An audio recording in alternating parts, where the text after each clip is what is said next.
So we're live at Turning Point USA. This time, we're actually in this studio that they built for us. It's really cool. Look behind us. I don't know. Can you do a wide shot real quick? Yep. There's a gigantic Timcast IRL.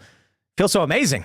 Yeah. Welcome to the show here. We got everybody hanging out. Man, today was crazy. I was glued to the Kari Lake trial. Shane Cashman, who's here, was actually there at the trial all day, actually several hours before the trial. Look at this. Ian's playing. I'm just rookie mistakes, Ian. Rookie mistakes. So this is crazy. The big news, I think, there's a bunch of witness testimony, and one of the key takeaways was when an expert witness testified that there were duplicate ballots and no originals. They didn't know where the originals were. He said that when he was sampling the ballots as per the court order, he found that they were duplicates. One, that these were 19-inch ballot images, but placed on a 20-inch paper, so they weren't being read properly. The whole thing sounds crazy. And then another witness testified that there was no chain of custody. And I think, what was it, 298,000 ballots? Was that what it was? Yeah. And so they reported 275 plus. Right. Then there's no chain of custody. Then they report 298. Yeah. So we need to see what that ultimately leads to. The court is going to, the trial's going to continue tomorrow. But I'm sitting here like, the argument from the defense is, sure, that may be, but is there any intent to have, broken chain of custody? And that's the argument they're making. We'll get into all that stuff. We got a bunch of other stories. The FBI has responded to the Twitter leaks saying it's a conspiracy theory, which is hilarious because we actually have their emails. Zelensky met with Biden and he gave him an award, I guess. Then we have, this is surprising, Kevin McCarthy is coming out in opposition to the 1.7 trillion, was it trillion, right? 1.7 trillion omnibus. Seems like Marjorie Taylor Greene is getting to him, and he knows that he's got to actually start taking a stand. So we're going to get into all that. Before we get started, my friends, head over to StrongerBonesAndLife.com and pick up your ageless multi-collagen from BioTrust. This is, can you guys get it on the screen? This is a collagen that you need for your joints, your skin, your nails, your bones, and all that good stuff. If you go to StrongerBonesAndLife.com right now, you'll get 51% off, and you will also get a 60-day money-back guarantee. BioTrust's Ageless Multi-Collagen gives you the healthy aging support of collagen in ideal forms, 5 key types of collagen you need from 4 different sources. And for every order today, BioTrust will donate a nutritious meal to a hungry child in your honor through their partnership with NoKidHungry.org. To date, BioTrust has provided over 5 million meals to hungry kids. Please help BioTrust hit their goal of 6 million meals this year. It's non-GMO and free of artificial colors, flavors, preservatives, and sweeteners, free of gluten, antibiotics, and RBGH and RBST, nearly no odor or taste, unlike bone broth and other collagen supplements, no clumping, unlike other supplements. You'll get free shipping with every order, free VIP live health and fitness coaching from BioTrust's team of expert nutrition and health coaches for life with every order, and their free e-report, the 14 foods for amazing skin, with every order. So again, go to StrongerBonesAndLife.com. Thank you, BioTrust, for sponsoring the show. And don't forget, head over to Timcast.com, click that Join Us button, become a member, and you'll get access to the uncensored members-only show that we're going to have up for you tonight around 11 p.m. Eastern. It's going to be, I think it'll be pretty awesome because we do have a lot of stuff that we want to talk about considering our guest tonight. So smash that like button, subscribe to this channel, share the show with your friends, and joining us tonight to talk about this and so much more is Mr. Kyle Rittenhouse. Tim, thank you for having me on. My first time. I know we've tried before, but get up in that microphone. Forgot you have to speak to the mic. Yeah, that's right. That's right. Bring it around with you. Well, thank you for having me, Tim. We met actually here a couple days ago here at America Fest. We met backstage, and I thought that was pretty cool. And thank you for having me on. Yeah. So how do you describe yourself? I mean, everybody knows your story, everyone. But how do you describe yourself? How would you introduce yourself? Kyle Rittenhouse. I have no idea. The name says it all. Just make it like Madonna. Just be like Rittenhouse. Well, I guess it's what are you working on these days? I want to get more involved in journalism. I'm still learning a lot. I honestly have no idea what I'm doing. I'm still figuring it out. I'm still trying to articulate how to talk about some of these topics, figure out by watching you guys, watching Rogan, watching other people, how they do it. And just trying to build my name, build my platform, and become like an activist in a way for the First Amendment, the Second Amendment, and censorship. Right on. You started a YouTube channel too, right? I did. I haven't posted any content yet. I'm still figuring out how to make a studio and how to film stuff and maybe do a podcast style type deal. One of the stories that we actually have that I think will be interesting to talk about is this tech entrepreneur in Austin who thought someone broke into his house. So he started sweeping his own perimeter with his AR, and the cops roll up, scream, drop the gun, within a split second, just open fire on him, killing him. So this is a story that I saw. I really want to talk about, considering, I'm very pro 2A, but more importantly, because of all the swattings. I watched that video and I was like, that's what they want to happen to us. We should definitely talk about that. So Kyle, thanks for hanging out. And we have joining us is Shane Cashman, who was actually at Kari Lake's trial all day. Yeah. I'm stoked to be here with you, Kyle. And I support the journalism. That's awesome. I'm looking forward to seeing journalism from you, man. But yeah, I was at Kari Lake. I got there so early that they thought I was homeless. Like, I had my big coat on. I'm just sitting outside. It was like 4 a.m. And like, what is this guy doing here? I'm like, is it Kari Lake thing here today? But thankfully it was, and it was incredible. It was a long day. Who were they? Well, you know what? I'm going to save it. We'll get into it. We're talking about the trial. And then we got, of course, Luke Rudkowski's here. Hey guys, Luke Rudkowski here of WeAreChange.org. Very simple message today. Trust the government, back the blue, just take the medical procedure, get on the train. Life's going to be so much easier when you do. And that's why I made my shirt today that says, we're the good guys. Trust us. If you want to fit in with your normie buddies and friends, this is the perfect shirt to do it, which you could get on thebestpoliticalshirts.com, because you guys do. That's why I'm here. Thank you. We got Ian, of course. Yeah, the rumors are true. I fell off the stage at America Fest. At the end of the show, I was like, keep it real. And then I turned and walked off. The biggest problem was I didn't inspect the stage before we did the show. And if you're ever going to do stage work, you really got to take safety first. Make sure you know your surroundings. You know if there's cables on the ground, where the pit's at, all that stuff. Fortunately, I landed on my feet, did a little roll, pulled my back a little bit, but I was stretching for the last couple of days. I feel great. I love what you said later that night. You were like, I'm really good at falling. Yeah, I'm an expert. Positive turn. There are some things I'm very good at. If it was on video, it would have been viral. I know. That's what I'm saying. I was there right next to you. I heard. People are telling me they'll pay money for it. So if you got the video... they may have been filming with the other cameras or whatever. They weren't. You know what I want to say before we jump into this with Luke mentioning his shirt? You got Biden yelling. It says, we're the good guys. Here's what I recommend. I recommend you buy the shirt from Luke's bestpoliticalshirts.com, right? Thebestpoliticalshirts.com. The best. And then when you go to Christmas, if you get it, ship it overnight. Talk to your family and friends like, hello, friend. I am also in agreement with you. We are the good guys. And just like look past them. Don't look at them, and like move very like methodically and robotically. Just like an NPC. Yeah, exactly. And be like, hello. Yes, Biden is good. Body snatchers. NPC psy-up dinner. That's Let's right. do this. All right, let's jump into the first story. We have this from 12news.com. Lake's expert witness. Misprinted ballots would ultimately have been counted. Lake's team alleged that a ballot sizing misprint disrupted the election, but Lake hired analyst Clay Parikh says the ballots would have been counted in the end. I'm going to pause right there and say that is a gross mischaracterization of what the witness actually said. Do you agree, Shane? I agree. It's just like how they said she lost the lawsuit by having 8 things dismissed, but 2 going forward. Let me read a little bit of this, and then we'll explain. They say Kari Lake has 2 days to convince the Maricopa County Superior Court that her election loss was caused by outside interference. On the first day of the trial, an information security officer hired by Lake's team said that misprinted ballots would have been duplicated and counted. No, he didn't. He did not say that. Lake needs to prove that a specific Maricopa County employee interfered with ballot printers and that lost enough votes to cost her the election. She also needs to prove that alleged ballot drop-offs cost her the elections. Lake's legal team originally planned to call Katie Hobbs as a witness. Lake even boasted that Katie Hobbs will take the witness stand. All right, let me just break down for you what he actually said. He said that he inspected ballots. They were allowed to inspect, I think, was it like 50 ballot demands, mail-in ballots, and standard ballots or whatever, and that he looked at 14 of which were, 14 duplicates? Yeah. And that the 15th was torn. Right. So, all right, so then they said, I think these duplicates, were these the ones that were 19-inch on 20-inch paper, or was that? I think he said most of them were 19-inch on 20-inch paper. Yeah. So that's a separate issue, but here's ultimately what I want to bring up with this so we can start getting into it.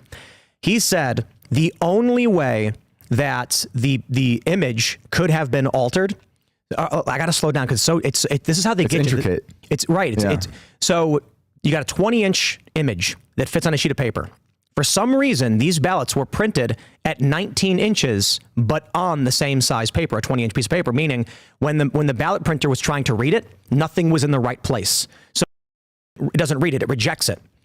What happens then is people place them in box number 3, and then when they're trying to count them, they duplicate that ballot. What he actually said was the originals were missing, that a duplicate existed with no original to account for it. Then Katie Hobbs' lawyer, it was Maricopa County, not Katie Hobbs. Maricopa County's lawyer comes up and says, if a ballot is duplicated, does it get counted? And he goes, that wouldn't be possible. And he's like, I'm asking you, would it be counted? And he's like, that's not technically possible. What the witness was saying is the only way this error could have occurred was not an error. The only way this misprint could have occurred is if someone bypassed security and intentionally went in and altered the printing mechanism. Therefore, in this instance, it's not possible for you to actually have that duplicate ballot made and then counted. So now you get the media coming out and saying, well, you know, Kari Lake is saying that it would have been counted and there's no issue here.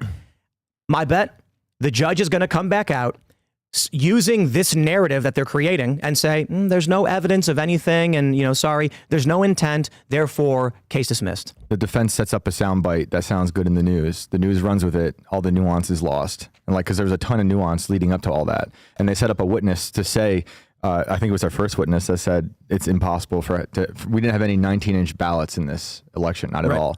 And then they obviously teed it up for that, you know, bombshell, I thought. He basically said the only way for there to be a 19-inch ballot image on a 20-inch piece of paper is if someone either manipulated the printers themselves, bypassing security, or manipulated the software, entering passwords or bypassing security. So it could not have been an accident. Yep. What was really frustrating to me about watching this trial is that the Maricopa County lawyers and Katie Hobbs' team or whatever, they're doing these questions where they're like, so Luke, when did you stop beating your wife? It's a simple question. Did you stop beating your wife yesterday? Yes or no? And you're like, well, how do I answer that? And then the judge goes, look, it's a yes or no question. Answer it. If you don't understand, say I don't understand. And then they're forcing the witnesses to claim they don't understand because otherwise it's a question that draws a conclusion. Yeah, I saw it as them asking them to prove the existence of God in front of everybody because it wasn't simple. It was a lot of nuance and things going on. Like you were saying, it's so intricate how all these things were happening, and you can't just say yes or no. And it also proves just how like convoluted the chain of custody really is. You know, they're very like reluctance to say yes or no proves that to me at least. What really frustrates me is that they didn't do witness training. Kari Lake's team. You have the witness and you explain to them, the opposing lawyers are going to try to trick you. I mean, Kyle, you know all about this. Absolutely. They're going to try to get you to go down this rabbit hole, and they're going to phrase things in a way that yes or no, either way you answer it, it's going to sound bad no matter what. And that's what they do. That's why it's important for them to ask, hey, can you please rephrase that question in another way that I can understand it? It doesn't sound it sounds a lot better if you ask them to rephrase it. But that's the crazy thing. I mean, I feel like the judge should be yelling at these lawyers. Like you go up and you say something like, did you stop beating your wife yesterday or the day before? Yeah, pick one. Which one is it? You're like, what? I don't beat my wife. Right. It's like, that's not responsive. That's not what I asked you. Yep. That's crazy. The judge was getting impatient. I mean, there was a certain point where it was Hobbs's attorney standing up, constantly objecting on grounds of foundation and speculation. And then they were like, it's all speculation. Like this is what we're here for, literally. Yeah. Is that not considered leading the witness when you ask him a question with two pointed answers that neither of which are accurate? I think that's a little different when you're like, I don't really know, but I think it's when you're questioning, expecting a certain thing, like you're leading down a path, and speculation is more just like the theory behind it. I could be wrong, but like that's because they did get called out earlier for leading the witness at one point. But the speculation was just like because it was based on theory, I guess. There was a lot more as well. Shane, correct me if I'm wrong, but they had a witness testify that 298,000 ballots had no chain of custody. I think that's what they said. Yeah, between like the drop-offs and I guess I forget. Runback, right? Which I tried to get into yesterday. They refused. You tried to go there. I was there. I stood outside. I was trying. I watched the sunrise over that place. Wow. It's like a walled-off city right by the airport. It's a weird place. So this witness testifies that Runback employees were bragging about the perk of being able to bring ballots into their job outside of chain of custody and have them be counted. And the craziest thing is not only that, but that there's supposed to be a chain of custody receipt every step of the way. And there's like 3 chain of custody receipts and there's one missing. And they don't know where these ballots came from or what happened. They just basically they go from the polling location, from the voting center. Then there's no receipt. Then they leave the voting center. And they pointed out that I think it was it Richer who tweeted out more than 275,000 ballots came in. Plus, yeah. And then later said it was 298,000. So she said, obviously it's a round number, so it's not the exact number. Right. But then with no chain of custody, he's basically said one number and then added an additional 22,000, 23,000 ballots. Yep. But without a receipt, we can't track where those ballots came from. The craziest thing is in the trial, they're basically like, Yes, we understand.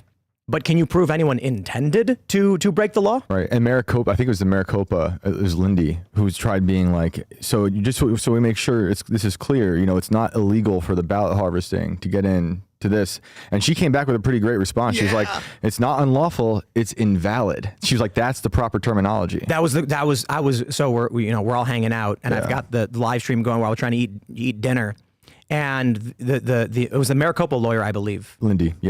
He comes out and he's like, would it surprise you to learn that if someone brings in a ballot illegally, the ballot itself is not illegal? Like, I'm paraphrasing, but he basically said, if you enter in a vote into the system in less than legal means, you may have committed a crime, but the ballot itself can still be counted, or it's not illegal. And then she goes, I believe that's called an invalid ballot. She was really good. This is crazy, man. I was really impressed with that. The corporate media's take on this is pretty interesting because I just typed in Kari Lake into the news that's happening on Brave, and the first two articles that are popping up, Talking Points Memo is number one, and it says, Kari Lake big lie circus comes to court. The second article is by Newsweek on MSN saying, Kari Lake election trial married with embarrassing mishaps. So obviously, this court proceeding is still going on. There's going to be another court date tomorrow. Robert Barnes has a different perspective on this. He just tweeted a couple of minutes ago, Kari Lake proved everything she needed to today to win her election contest. That's what Barnes is saying. What's going to be the decision here? It's going to be interesting because I think in 1994, there was a state Senate election that was overturned by a judge after there was illegal ballot harvesting that was ruled by him, specifically in the state election there. So I don't know what's going to happen here, but this is a very interesting court trial that I think a lot of people have different perspectives on, depending on where they're coming from politically. Am I pessimistic to say I think the judge is going to throw it out? Yeah.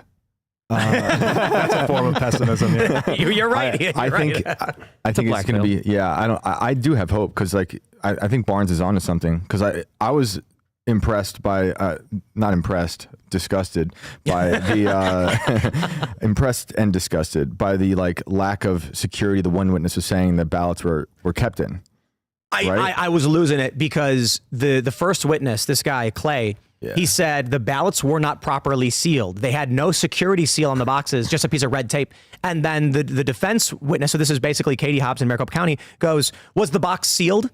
And he goes, there was no security seal on it. And he goes, yes or no question, was the box sealed? And he was like, it was a piece of red tape. Yes or no, was the box sealed? And he's like, I don't understand. Yeah. It's like, dude, this really frustrated me. Clay, the answer is no. The box is not sealed. They're playing a semantic game. They're arguing the colloquial definition in a legal context. Don't take the bait. If you come to me and say, they could have wrapped that box with saran wrap. Was the box sealed? No. But wasn't it surrounded with saran wrap? Well, that's not a legal seal. So no, it wasn't sealed. They're trying to trick you because to the average person, taping something shut is sealing it shut. Right. That's the manipulation they kept doing. It's so frustrating. They're going to show just those 3 seconds on the local news, and then that's what your parents are going to believe, and that's it. And what they do is they're going to show that clip. Then they're going to give false context saying, despite acknowledging the boxes were sealed, Kari Lake's witness refused to acknowledge to the court that it was sealed. Yeah. They cut out the part where he said they have tamper-evident seals that they put on boxes that you can't remove without evidence of tampering. They did not have that. They were also the defense team was just, I don't want to say they were scrambling, but it was obviously they had a different strategy. It was we're going to be forceful in trying to discredit these people as quick as possible, right? Where there's they're set up with nuance clearly with the plaintiffs, and then they just get, like a hatchet to the head after that. And I'm they were so condescending. This might be just too personal, but I couldn't sit next to these people. I was sitting next to the defense team most of the time. They're just laughing, at all these different times, the attorney would talk. It was a very condescending thing. I'm like, let's have a little decorum here for people, it's like when someone mispronounces a word and someone laughs at it. It's there's no point to that to me. It's you're just being rude for the sake of being rude. And they also have just a giant team. It's like when you look at a pop song and there's 30 people wrote it, and you look at the other, a rock song, there's 2 people who wrote it.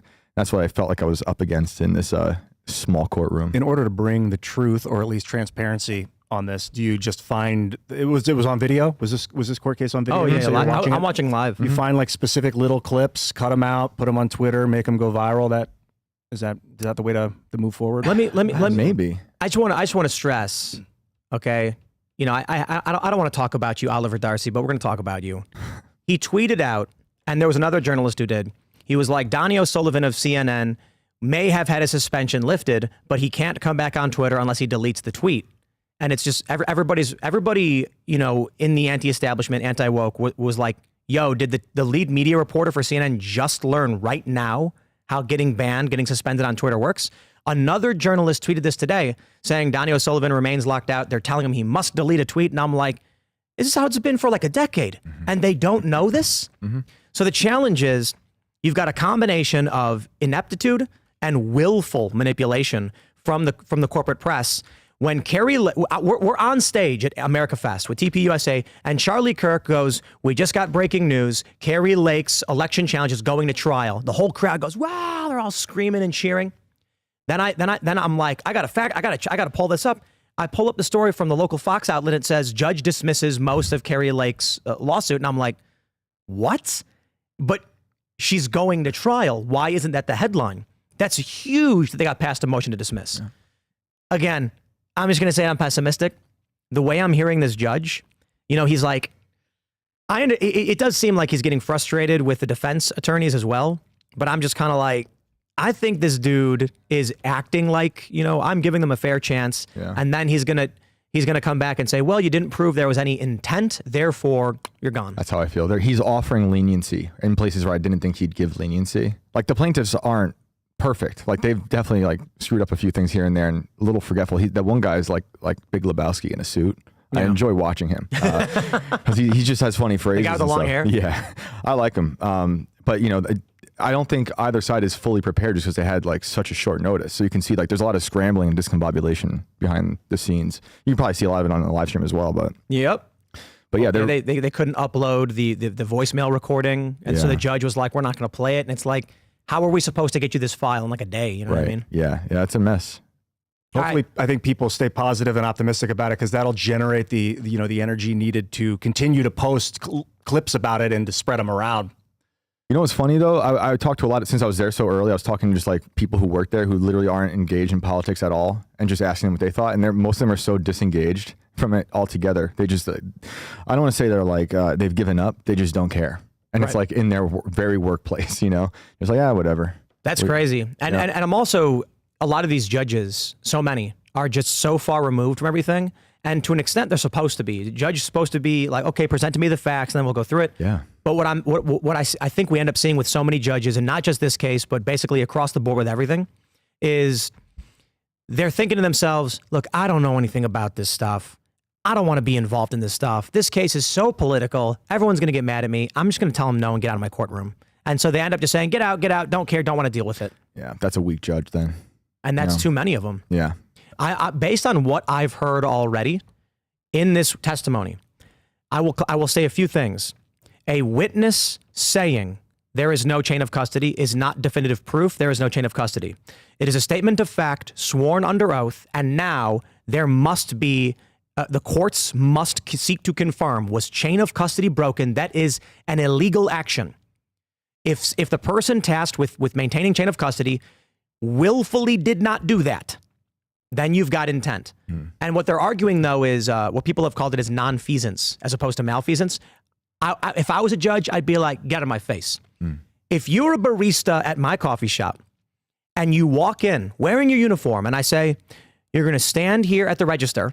When that person hands you a $10 bill, you will punch in their order, put the money in the register, give them their change. And they go, you got it. Then the person walks up and they go, I'm not doing that. That is an intentional act to defy. So if you have a election official and they are legally told, you're going to be here. Okay, I'm standing here. Okay, now you're going to count the ballots. Okay, I'm going to count the ballots. You're going to fill out this form. Okay, I'm going to fill out the form. Okay, now do it. No, they intentionally chose to break the law. Based on that, will the judge agree? I don't know. So in my opinion, I don't know exactly how you rectify this. Because if you've got a witness saying chain of custody was broken on nearly 300,000 ballots, that of course goes over the margin of victory, which is 17,000.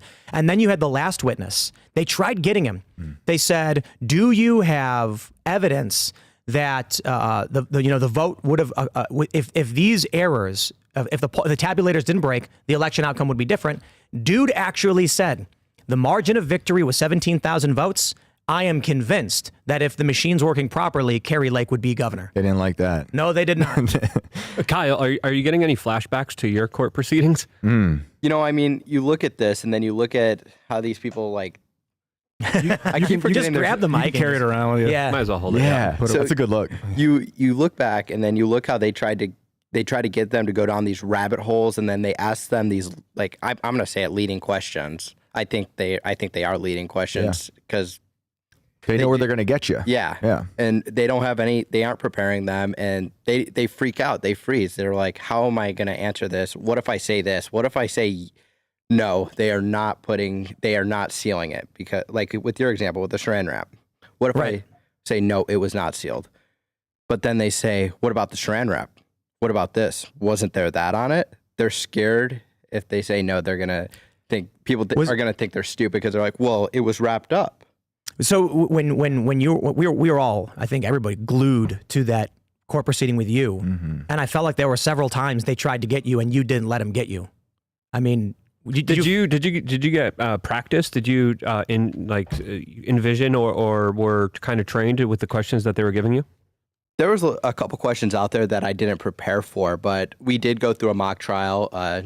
Dr. Joan Demetrius, she was my jury consultant, and she helped choose my jury, and then she helped set up the mock trials, and that's how we determined if I was actually going to testify, because two of the three panels heard me testify, and the two that heard me testify found me not guilty, and then the one that didn't hear me testify, they had a mistrial. Did you want to testify from the beginning? Yeah, I wanted to tell my story. I had nothing to hide. Yeah. You were super authentic to me. Like, you came off very authentic. I did nothing wrong. Yeah. I had the truth on my side, and I thought I wanted to tell my story. It came off that way, I think, probably to most of us. Yeah, and then you got a really great meme where you're pouring gas and crying. You saw that one? I think you posted that. Yeah, I put it on a T-shirt. What was the meme? Maybe I should just see the picture. I'll look for it. It's the court proceeding. So where Kyle, basically recounting the story, has an emotional, recurrence. And when gas prices went through the roof, did you make that or did someone else make this meme? Basically, it's Kyle. Basically, you're starting to cry, but you're holding the gas pump in front of a car, like the gas prices got you. I think somebody else made that meme. It's actually really funny because the left has used that meme against me so many times. They've made fun of me for it. So I just took it and I owned it. I'm not going to let you guys use my face and make fun of me for it. Good. So I'm going to make fun of myself. That's how you do it. That's humiliating. Have you, I'm sorry. No. I was going to say, have you talked to Binger at all? I have not talked to Fluffer Boy at all. Nice. No, I was going to say, we were just talking about with the Kari Lake trial, how the media is falsely framing everything. That had to be, did you know the media was always lying about stuff before this happened? But and I have to imagine, as you're going through the court proceedings, and even before it, reading the media was like just fiction, just pure fiction. I mean, you see the things the media are saying. They twist things, they use sound bites, and it's ridiculous. They try to get away with it, and in some instance, they do. I mean, they called me a white supremacist, a murderer, vigilante, and none of those are true.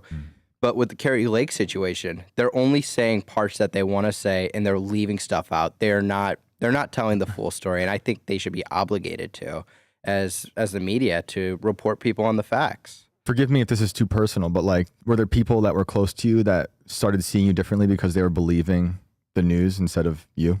I mean, I've lost a lot of friends and a lot of family members because they didn't want to fall out of the clique or their friend groups. Unbelievable. But that's okay, because it really shows who people are as humans, and now I have better people surrounding me. Yeah, that's the positive way to look at that.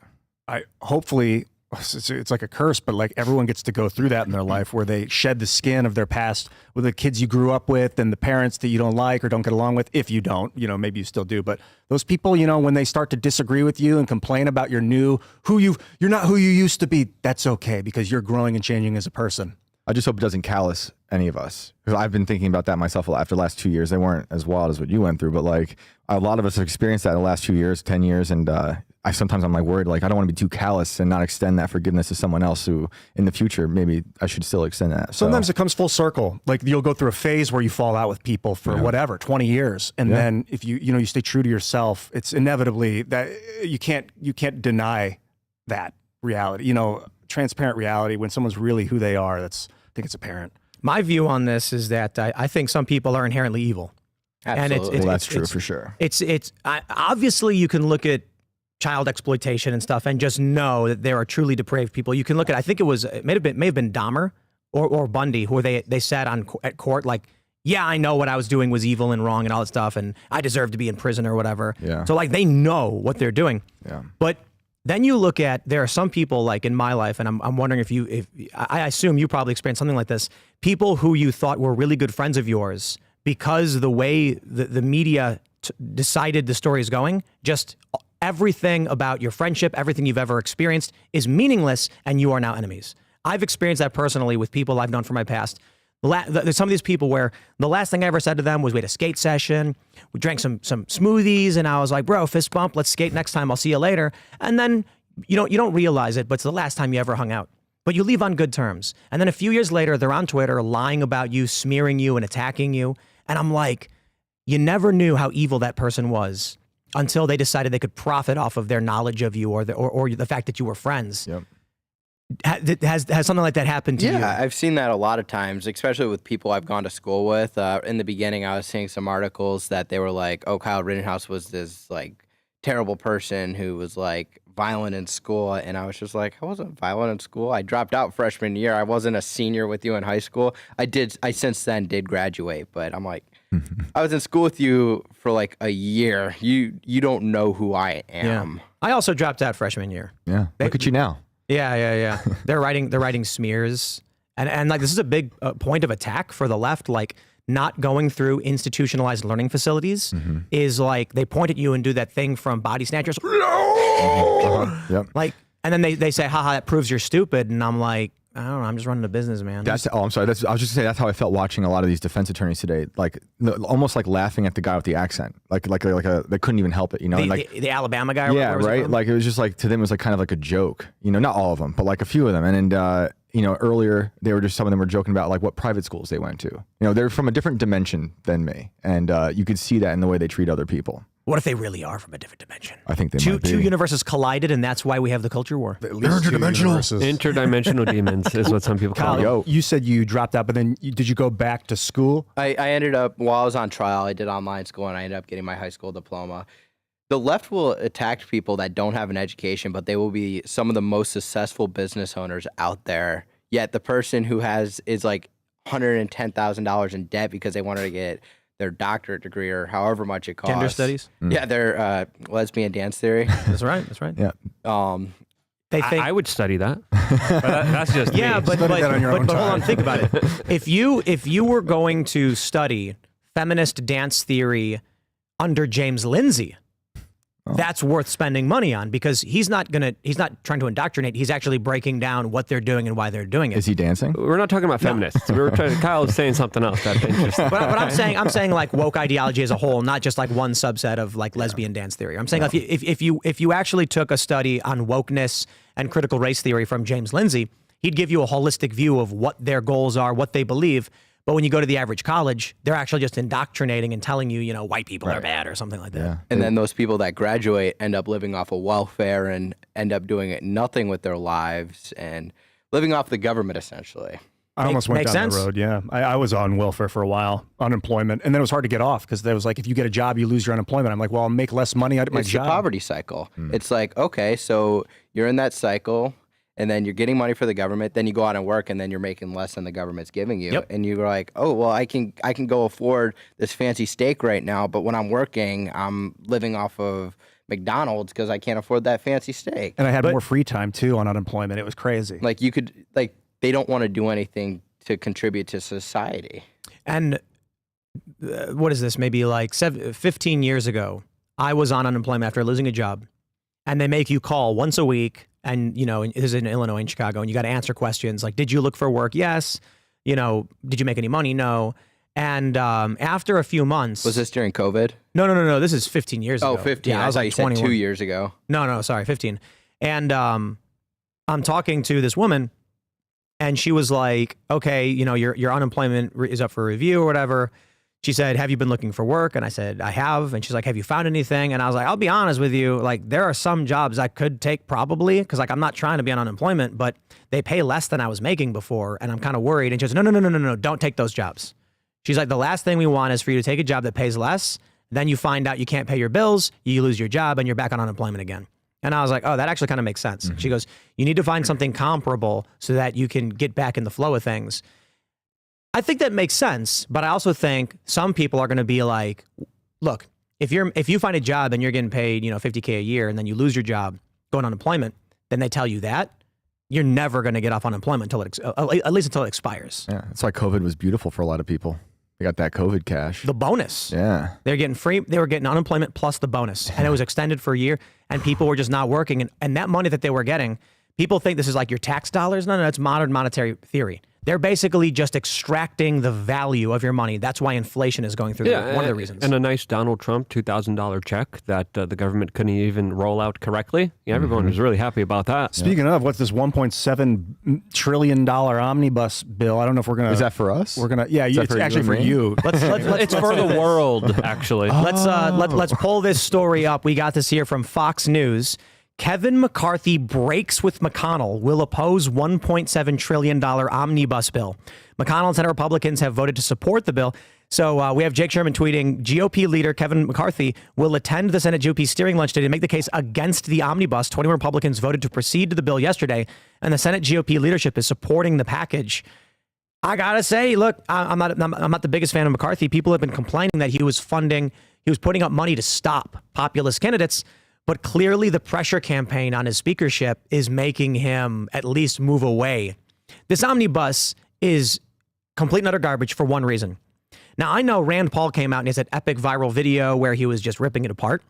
I can only say this because I was watching the Kari Lake trial. I didn't get a whole lot of it. The only thing I did understand was that Rand Paul called it. He said outright, it's going to be the 18th or 19th. We're going to get a 5,000-page spending bill that we're not going to be allowed to read, and then they're going to expect us to sign it. And this is what they're doing right now. Apparently, there's funding for corporate media in this. I've been seeing people talk about. There's a whole bunch of garbage. It's $1.7 trillion. That's complete debasement of the currency. It's a total destruction of the American dollar. It's spending money that they don't have on crazy issues and things that absolutely make no sense at all. I looked in some of the details here. It looks like there's going to be money allocated from your money, from American taxes, or just devaluing your money to secure the border of Pakistan and Lebanon in order to have recruitment for women in police forces in South and Central America, gender programs in Pakistan, and there's also an allocation for $2.6 billion in order to fund the prosecution of the January 6th domestic terrorists, according to CNN. That's their reporting of it. But again, this is only what we're seeing now. No one still hasn't really read the full list, as of course, it's 4,155 pages. Some of the worst people in politics have gotten together and said, you know what? We're just going to write ourselves a blank check. You can't even read what's in there. This should be absolutely criminal. And they're going to absolutely tank the U.S. economy and spend money on gender programs in Pakistan. This is absolutely bewildering. This is out of touch with reality. And if there ever was a conspiracy theory that came true about the Great Reset and destroying the American way of life and the American middle class, this is the perfect example of it. I just did some math. The U.S. debt right now is $31 trillion. So if we're going to print another 1.7, that's 1/18 of our national debt. That means that we're devaluing the dollar by 1/18 of its own value, which is like 4 cents. We're in a pretend Your dollar's now going to be worth, if this goes through, your dollar's worth 96 cents. It's all fake, dude. Your dollar worth 96 cents, but if you go back to pre-Jekyll Island, your dollar's worth like 0.001 cent. Right. When you start to do the math and you see the compounding diminishment of the value. If the purchasing power of the U.S. dollar keeps going down dramatically almost every few years, and when you look at it from even the 1960s, it is an absolute debasement. It is an absolute destruction. I mean, we are reaching levels of Weimar Germany. We are reaching levels of what people saw in Zimbabwe, of what people saw in Venezuela. There's no going back from this. This is banks just printing zero on the computer, just clicking 0, 0, 0, 0, 0, 0, 0, giving it to all their buddies, all their friends. This is the sinking ship, and this is them taking all the silver out of the ship and making sure that they're able to have it for themselves. I feel like people are trying to sink the ship, so we could remove the ballast. I agree there's no going back. There's no no paying off the debt, but we could default on the debt. Very good point. They blew up the ship. Now they're taking the silver from the ship, and now they're on their lifeboats. Well, that's what I've been saying. It's like the Titanic hits the iceberg, and instead of telling the people on the ship, they're running and grabbing as much silver and stuff in their pockets as they make their way to the lifeboats. And the memers are playing the music and at least enjoying some kind of semblance of reality. We know it's happening, and we're standing there just rocking out like, we're going down. But I guess my question is then, we're watching this happen with this omnibus spending bill. What do? Let me tell you a story. There was this viral story a few months ago where it was like these people inherited a house from their grandfather, and then they popped open one of the floorboards in the attic and they found a case with like $50,000 in it, and they were like, "This is amazing!" And it was $50,000 from like the 1950s, and I was like, "Bro, that was like $1 million back then." So if their grandfather bought gold or some other hard asset and hid that instead of U.S. dollars, they'd be millionaires. And what's happening is the people with a lot of money are buying gold and hard assets. Or because purchased they know real estate as well. Exactly. Yeah. Imagine the property that they would have now. And the people that aren't able to afford hard assets right now are the ones that are at the bottom of the Ponzi scheme. I don't know how to help them other than, like, if we did default to the Federal Reserve, at very least we say we're not paying you back the interest on our debt, which would probably cut 15 trillion. I don't know how much of the debt is interest. But if we were to say we're not paying any of it back, private bank, you've been screwing us for 100 years, it's over. It would. Steve Bannon, I asked him on stage at America Fest the other night if that would be ethical, and he said, yeah. I said, would it destroy our standing around the world? And no. But I mean, that was vague. It wasn't. We weren't specific getting into it. I need to get more economists involved with what would actually happen to the U.S. the new currency if we were to. But he said if we don't force debt sovereignty, a sovereign debt collapse, that it's going to happen to us against our will in a way that we don't want.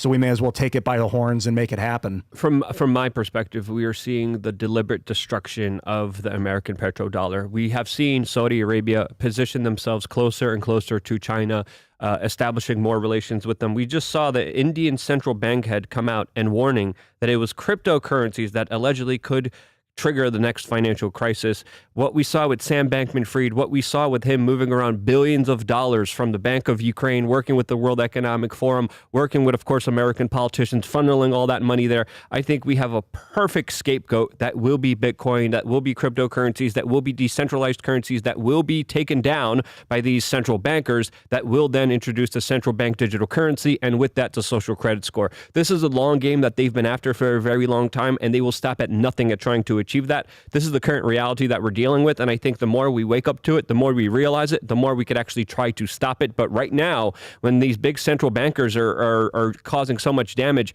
what can we really do? That's the big question that I think a lot of people should be asking themselves right now. This feels like the perfect story for Ian and Luke, who are ragging on the Fed the whole time. I just don't know if Kyle has any thoughts on like financial policy or anything like that, but what do you think, man? I'm 19. So what kind of stocks and bonds do you have? What's your retirement, Kyle? Please tell us. Kyle, crypto. What Bitcoin are you in? What crypto are you in? Sorry, I'm just I tried crypto. I tried crypto for a little bit. I don't really understand it at all. I will be completely honest. I honestly am so lost in the conversation. I was too at crypto. But that's why I asked. I'm like, otherwise it's like Luke and Ian just go back and forth. And we could keep going. Me and Ian could keep ranting. Also, just one last caveat here. Sam Bankman-Fried, by the way, will likely be moved to the same prison that Jeffrey Epstein was taken out of. So the story is going to be coming full circle very soon. No, that's not the joke. Yes, those are the reports coming in right now as he's being extradited to the United States as we're speaking right now. But Kyle, just more in general, to kind of ask you here to bring you in with this conversation financially, what are you seeing from your perspective? You're 19 years old, you're still young, but what are you seeing with savings, money, how people are treating their money? Are people going out and partying and going crazy with their money, or are they saying, hey, times are really tough? Some people I know a lot of kids my age. I live in a college town, and I see a lot of people that just go out and party. I stay at home. I'm facing a civil lawsuit right now. I really don't have the money to go out and do all these things that people my age are. I dipped into cryptocurrency a little bit. I don't understand it. I bought a coin. I made like $80 off of it. Hey, there you go. The market crashed, and I was like, ooh, this is going down. And I was using Coinbase. I saw it was going down. Why? No. Oh, no. No? Okay. Sorry, go ahead. We'll talk after. Yeah, FTX, right, Luke? Centralized exchanges. Hold your own keys, people. For goodness gracious, please. Goodness, I'm sorry. Go ahead. Bill Altman suggested that when you use the networks like Coinbase and Binance, that you treat them like public restrooms. You go in, do your business, you make your trade, and then you put it back on your own. That's a good hard analogy. storage. You know? Public restrooms. Yeah, you don't want to hang out there and see what gets smeared on the very wall. bad people. Very bad politicians hang out in public restrooms, and they do very bad things that they were previously caught doing before. But I won't get into that story. Sorry, I felt like Maybe I the members interrupted. only. Yeah, Kyle, you were saying, Kyle? But, I pulled out. I collected my $80 I made from it, and You got to pay taxes on that now. You got to pay 15%. Yeah, I got to pay taxes. 15 to 30%. I did not know that. Yes. Well, it's still like crazy, the tax law on the crypto, because no one knows what's happening. Like all of a sudden, they talk about inflation, 31 trillion in US dollars. How about the inflation, the crypto inflation that just happened over the last 10 years? What's the real global currency number right now? They say the market cap of crypto is only 2 trillion, but I mean, It just feels like the whole machine is about to explode. Okay, with the Twitter files, we've got so much coming out. Twitter files 8, the FBI. I think it was the FBI, right? Or who was it? Military intelligence engaging in psychological operations, pretending to be Middle Easterners. We've actually known this story going back to, I think it was 2011 or 2012 with I think it was Barrett Brown who did, what was the name of their Project PM, I think it was. And they exposed that U.S. military were buying sock puppet accounts, fake accounts, to do psychological operations. We now have new developments from Twitter. The fact that we know that, and it came because Elon Musk bought Twitter, it feels like the whole facade is crumbling. You look at how they're spending money. We're off the fractional reserve banking policy. We're onto infinite reserve. Banks can just make whatever amount of money they want, give it to whoever they want. The system is just gutted, and it feels like they know it. Everything's about to collapse. My question, I guess, is it intentional? I think you were, Yes. who was just saying that? Ian, were you saying that? Like it's, they're doing it on purpose? If they weren't trying to destroy the economy and rob the middle class of their wealth, what would they be doing differently? I think that's the question that a lot of people need to ask themselves. Let's jump to this story from EV Magazine. We have to do this. EVMagazine.com. Sam Bankman-Fried likely to be transferred to the same jail where Jeffrey Epstein allegedly committed suicide. Did not kill himself. I love how EV Magazine actually put allegedly, like, they're not going to just say it. Despite the fact the official narrative from all of the corporate press and everything is that Epstein did, they're still maintaining allegedly. So Sam Bankman-Fried, running FTX into the ground and gets arrested. And now they're like, well, we're going to transfer him to jail. Yeah. And then I have to imagine the moment he found out, they're like, oh, they're transferring you to, this is the prison. Eyes started welling up because he knows what's coming next. Have you been following this at all, Kyle? Kind of putting me on the spot right here. No. It's nuts. It's like the biggest financial scam in human history. One of, if not the biggest. I think I'm going to have to start learning some more about it. Well, yeah, but I don't mean to put you on the spot. Yeah, I was just wondering how when deep Luke, you are into it. when Luke brought up that the jail Epstein was in, and then he was shuffled off this mortal coil, and now just imagine his face. Sam Bankman-Fried, you saw like the video of him like running down the street scared because people saw him. Yeah, this is an absolutely corrupted jail where the jail guards still weren't held responsible for their larger crimes of whatever happened. I mean, I'm trying to be careful with the words that I'm trying to use here.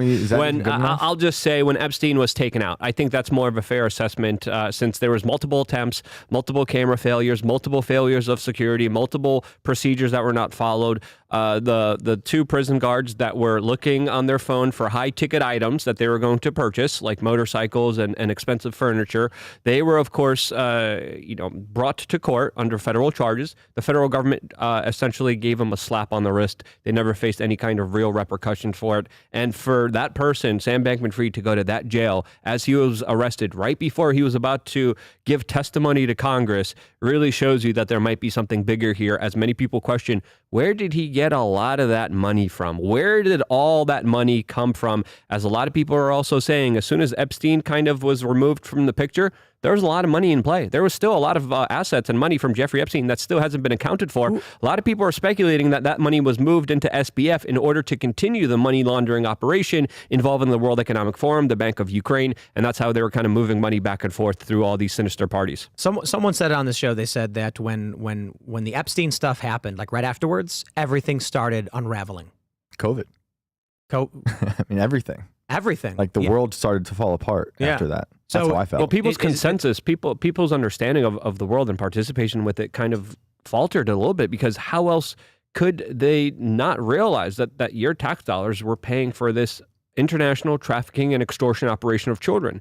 The people on the left admitted it. The people on the right admitted it. We all agree that this was happening. Yeah. The corporate media is still lying about it, but the only thing that kept it alive was a hashtag. Jeffrey Epstein didn't kill himself. We were kind of unified for a little bit there. Exactly. It was nice. What if the story is Epstein gets recruited to handle kind of like this international laundering, but then secretly begins this blackmail operation and turns it on his handlers and these global elites, so that when they're like, all right, Jeffrey, you're going to do this and do that, and then he walks in there and goes, actually, smoking a cigar, we're not. And then he presses play on a TV and it shows some like lewd and lascivious video of a world leader. Because that's the theory, right? Yeah. That he was recording these people on the island and they're like, what is this? And he's like, you're going to do what I want now. What's the possibility that he was either a patsy or that he was actually running the show? What do you think, Luke? It's, I mean, he was one of the players, but he was one of the disposable players. He was still taking orders, obviously, since they took him out. But he did have surveillance cameras hooked up everywhere, in every room, especially in his New York City mansion. There was there was a lot of testimony, people coming forward saying there was cameras in the bathroom, there was cameras in the hallways, there was hidden cameras everywhere. And one of the victims recently came forward and said Jeffrey Epstein was very smart when politicians and powerful people were forcing themselves onto children. He made sure he wasn't in those camera angles, and he made sure that the video footage was kept in a safe. The FBI broke that safe, and then they found a whole bunch of photos and videos that we still haven't heard about today. But doesn't that suggest he wasn't the pawn, that he was the ringleader? I don't know. We don't know at the end of the day, because we're still scratching the surface of what we actually know that's happening here. He was a major player. He was one of the biggest players. Yeah. But he was, again, a disposable player that at the end of the day, I think still was taking orders, and there was bigger people above him. I don't know, though. But then he made it to the other side of the chessboard and thought he was a queen. That's what I'm saying, like, that he flipped it on him. Because as we were pointing out, like the moment he's gone, all of this stuff starts unraveling. We start seeing people get exposed. The money starts going wild. Like, you make a good point. Maybe it's very speculative, but then FTX starts funneling this money, and now SBF's going to the same place. I wonder if he wasn't a pawn. He was like a centerpiece, a linchpin, connecting the dots of all these things. And without him, the whole thing just unravels. There's a painting by Maria Farmer, who was one of the girls that was trafficked, or like victims, I guess, if you want to call, or survivors of this whole experience. And it shows, she like paints all the people that she remembers being at the island and being involved at, Epstein's house in New York and stuff like that. And Jeff is in the picture in the far right, upper right corner. We can probably find the picture at some point. It's called the Setiles, or the Setiles, Setiles. And it shows Jeffrey in a UFO up, like he was the space cadet. He was the crazy, wild face of a piece of the movement. The cult leader, but she certainly did not peg him as the center of anything. If anything, it was Ghislaine Maxwell. In the very center of this picture is Ghislaine Maxwell, the head of a serpent, like the head of a dragon. And then there's lots of other faces of people we know. She was the daughter of Robert Maxwell, who also was someone who was deemed a double agent, working with Israeli Mossad, Russian intelligence, UK intelligence as well. A lot of people called him a double agent, and that's why he was kind of taken out. He went on a boat ride and then was never kind of found again. He was essentially a Rupert Murdoch kind of figure in the media. Ghislaine Maxwell also is another kind of fascinating figure that played a very key central role here.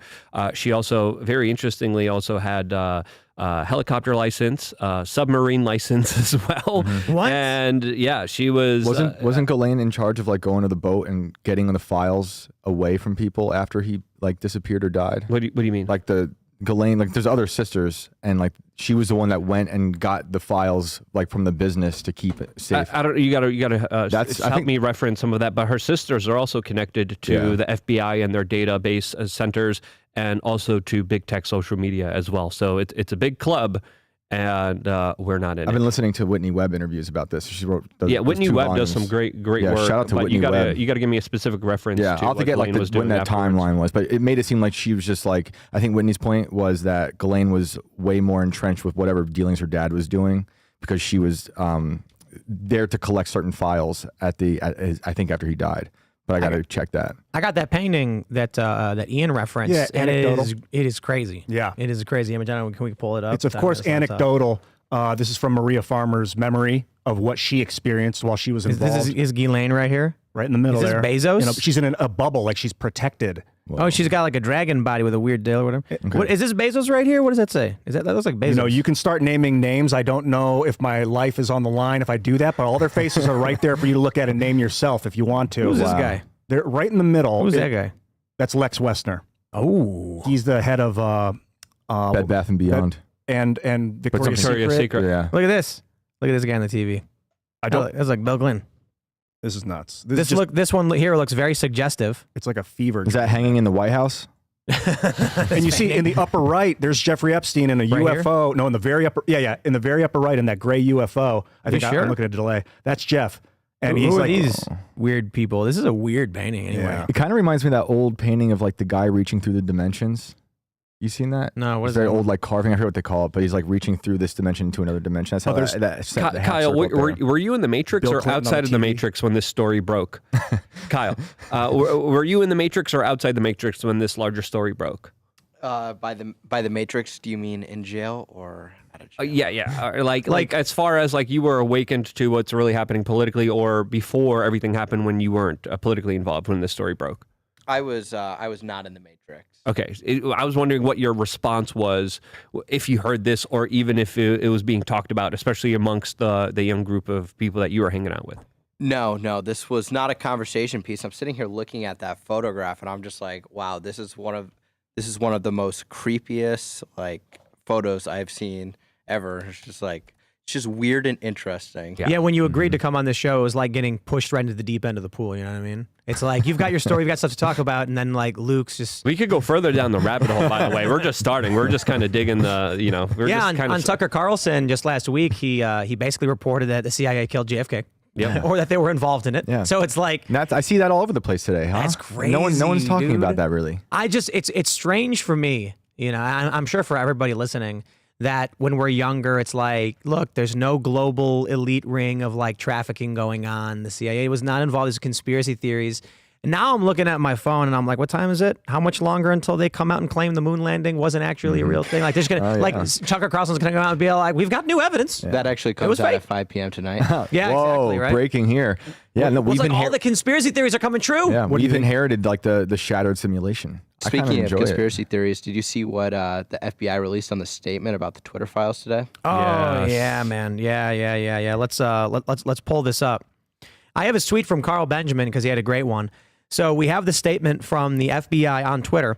They say, breaking. The FBI responds to the Twitter files claiming that their own leaked communications with Twitter are misinformation to discredit the agency. They said, it is unfortunate that conspiracy theorists and others are feeding the American public misinformation with the sole purpose of attempting to discredit the agency. Carl Benjamin of the Lotus Eaters podcast says, I forgot that I was just a conspiracy theorist and the FBI didn't collude with Twitter to suppress the New York Post's Hunter Biden laptop story that I watched happen in real time and then read the files which showed them discussing it. My lying eyes keep deceiving me. This is real life, okay? It's unraveling. We know they did it. We know they're doing it. We have the proof they did it, and they're just coming out and lying, saying they didn't do it. It's buzzwords, misinformation, conspiracy. These buzzwords. I'm kind of getting fed up with these buzzwords. The buzzwords. That's what they do. They throw in these words, this misinformation, these conspiracy theorists, just to try to cover their own asses and not do anything about it because they know they're wrong and they know they're in the wrong. But I love how Luke often brings this up too. That conspiracy theorist was a phrase created. I think Tucker talked about this. That the phrase first emerged in the corporate media around, was it JFK? JFK, yep. And now the FBI is using it to discredit legitimate emails from Twitter leaked by the CEO of Twitter to a variety of reporters showing the FBI not only were they instructing or giving guidance on who to censor, but they were paying for it. My favorite component of the story is that, we're going to mention him again. Oliver Darcy, the media reporter for CNN, reported, no, the FBI didn't pay Twitter for censorship. What they were doing was reimbursing Twitter for the labor costs of That's so nice. fulfilling government requests. I'm like, this is what I talk about. When they're sitting there and you're like, you know, Mr. FBI agent, is there a door on the front of the building? Oh, no, Twitter's a better. Mr. Dorsey, does the Twitter headquarters have a door? No, it doesn't. There's no door. No, there isn't. How do you get in? There's a portal. That's the game they play. So this is what they're doing right now. No, the FBI didn't pay Twitter. They reimbursed them for the labor costs of acquiescing to government requests. Like, okay, so they paid them? Like, they gave them money? This is the perfect way to understand that almost everyone is in an abusive relationship with their government. This is the perfect example of gaslighting, doublespeak, 1984 bull crap that they're just putting out there. And what do they think they're going to achieve here? I mean, obviously, more and more people are seeing the Twitter files. They're seeing the documents. They're seeing the evidence for themselves. They're listening to it. They're seeing it with their own eyes. And right now, the state is telling you, don't believe your own eyes. Don't believe your own ears. Don't believe your own mind. Believe us. That's the level we are at when it comes to the propaganda that we're dealing with. That's a very dangerous level for any state. It's political Amber Heard. Like, I gotta Amber know. Heard, she's like, I didn't punch you. I just closed my fist and hit you. Like what, Kyle, after you've experienced with the Kenosha experience, something that it probably less than 1/1,000,000,000% of humans have experienced stuff like that, or very, very few Americans have experienced. What's your perception of the government before and after? And weren't the feds lying and keeping data away from your court trial? Let's talk about that for a second, though. So the FBI, they had aerial drone footage filming my trial. Not my trial. They probably were doing that too. But the event that you were involved in. The incident that happened, they were filming it with the aerial plane. And they had thermal imaging. I don't know if you remember that. Yep. And they gave us we knew it was out there. They refused. They had a guy come in that was operating the camera. Sorry, I'm just trying to remember this correctly. He was operating the camera, and then he was testifying. My attorney asked him, "What's the tail number on the plane?" Because we had it. And then the state's attorney comes up. Nope, we're objecting. Like, here's his TUI letter. Like, pulled him off. They refused to air it. I don't know if they aired it. They refused to air it, to my belief. They didn't want him to have his name out there, and he couldn't be on camera. And I was like, what is the government doing? Yeah. What is the FBI? His whole testimony was thrown out. The judge was like, okay, the jury has to, they can't use anything he said. And we didn't, they also had a drone video, and they gave us a decompressed version of that, while the state had the enhanced version.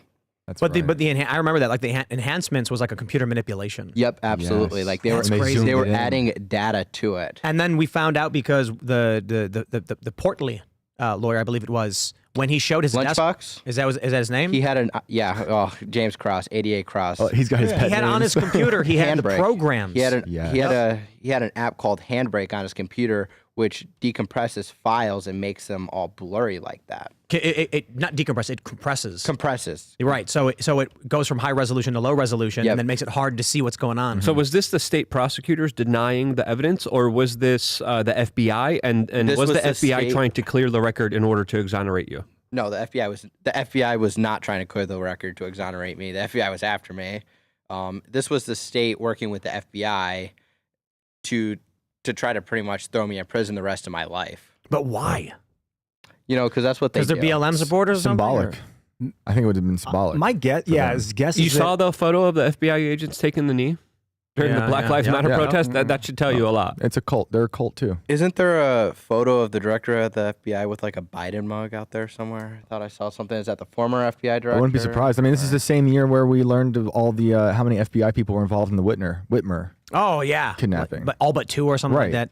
It bums me out because, in my mind growing up, the FBI was this quirky conspiracy theorist who believed that aliens existed, and then he'd reluctantly tell his boss, who then reluctantly would call in FBI teams to actually be forced to investigate crimes, and they never wanted to believe him. But then you realize the FBI actually forever, since J. Edgar Hoover, was just like a political weapon. There's definitely a picture of Comey wearing a Biden-Harris shirt with a Biden-Harris mug, drinking coffee. I don't know. But he was out after, like he wasn't. He was already out of office at this Yeah, point. he got fired. But I mean, I think the crazy thing is what we're learning now with Trump is that while he was president, the FBI was engaging in these psychological operations, discrediting the Hunter Biden laptop story with Twitter and all that stuff. They're now lying about it. And the funnier thing is, guys, I mean, come on.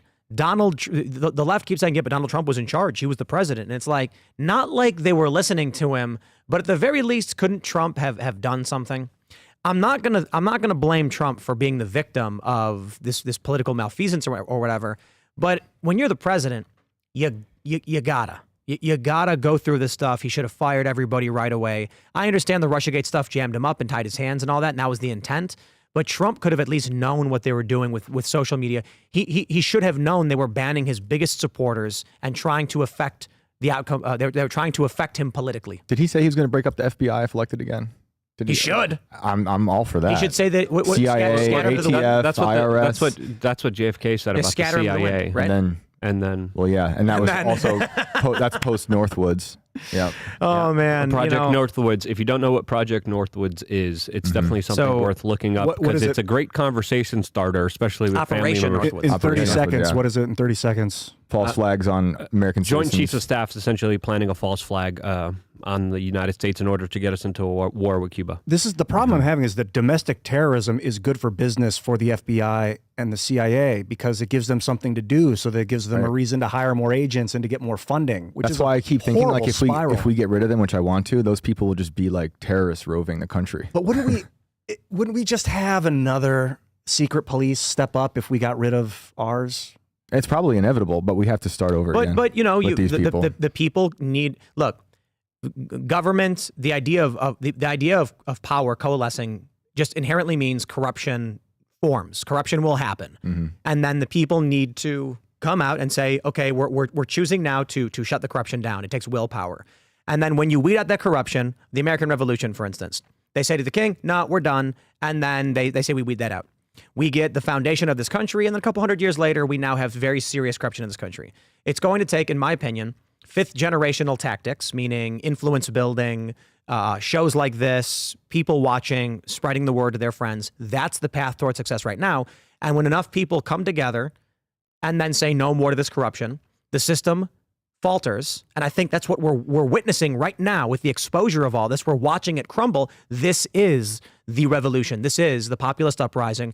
In order for corruption to keep happening, you need the confidence of the people. The people need to fear you. They need to believe that if they speak out, they'll be hauled off to the gulag. But right now, we're starting to see a fifth generational version of that scene from V for Vendetta, where the inspector is saying, and then someone will do something stupid. And it shows the finger man with the badge shoot the little girl, and then all the people just go and just like start walking up to him like they don't care anymore. We're getting to the point where people are starting to feel more and more confident about their ability to survive while defying the machine.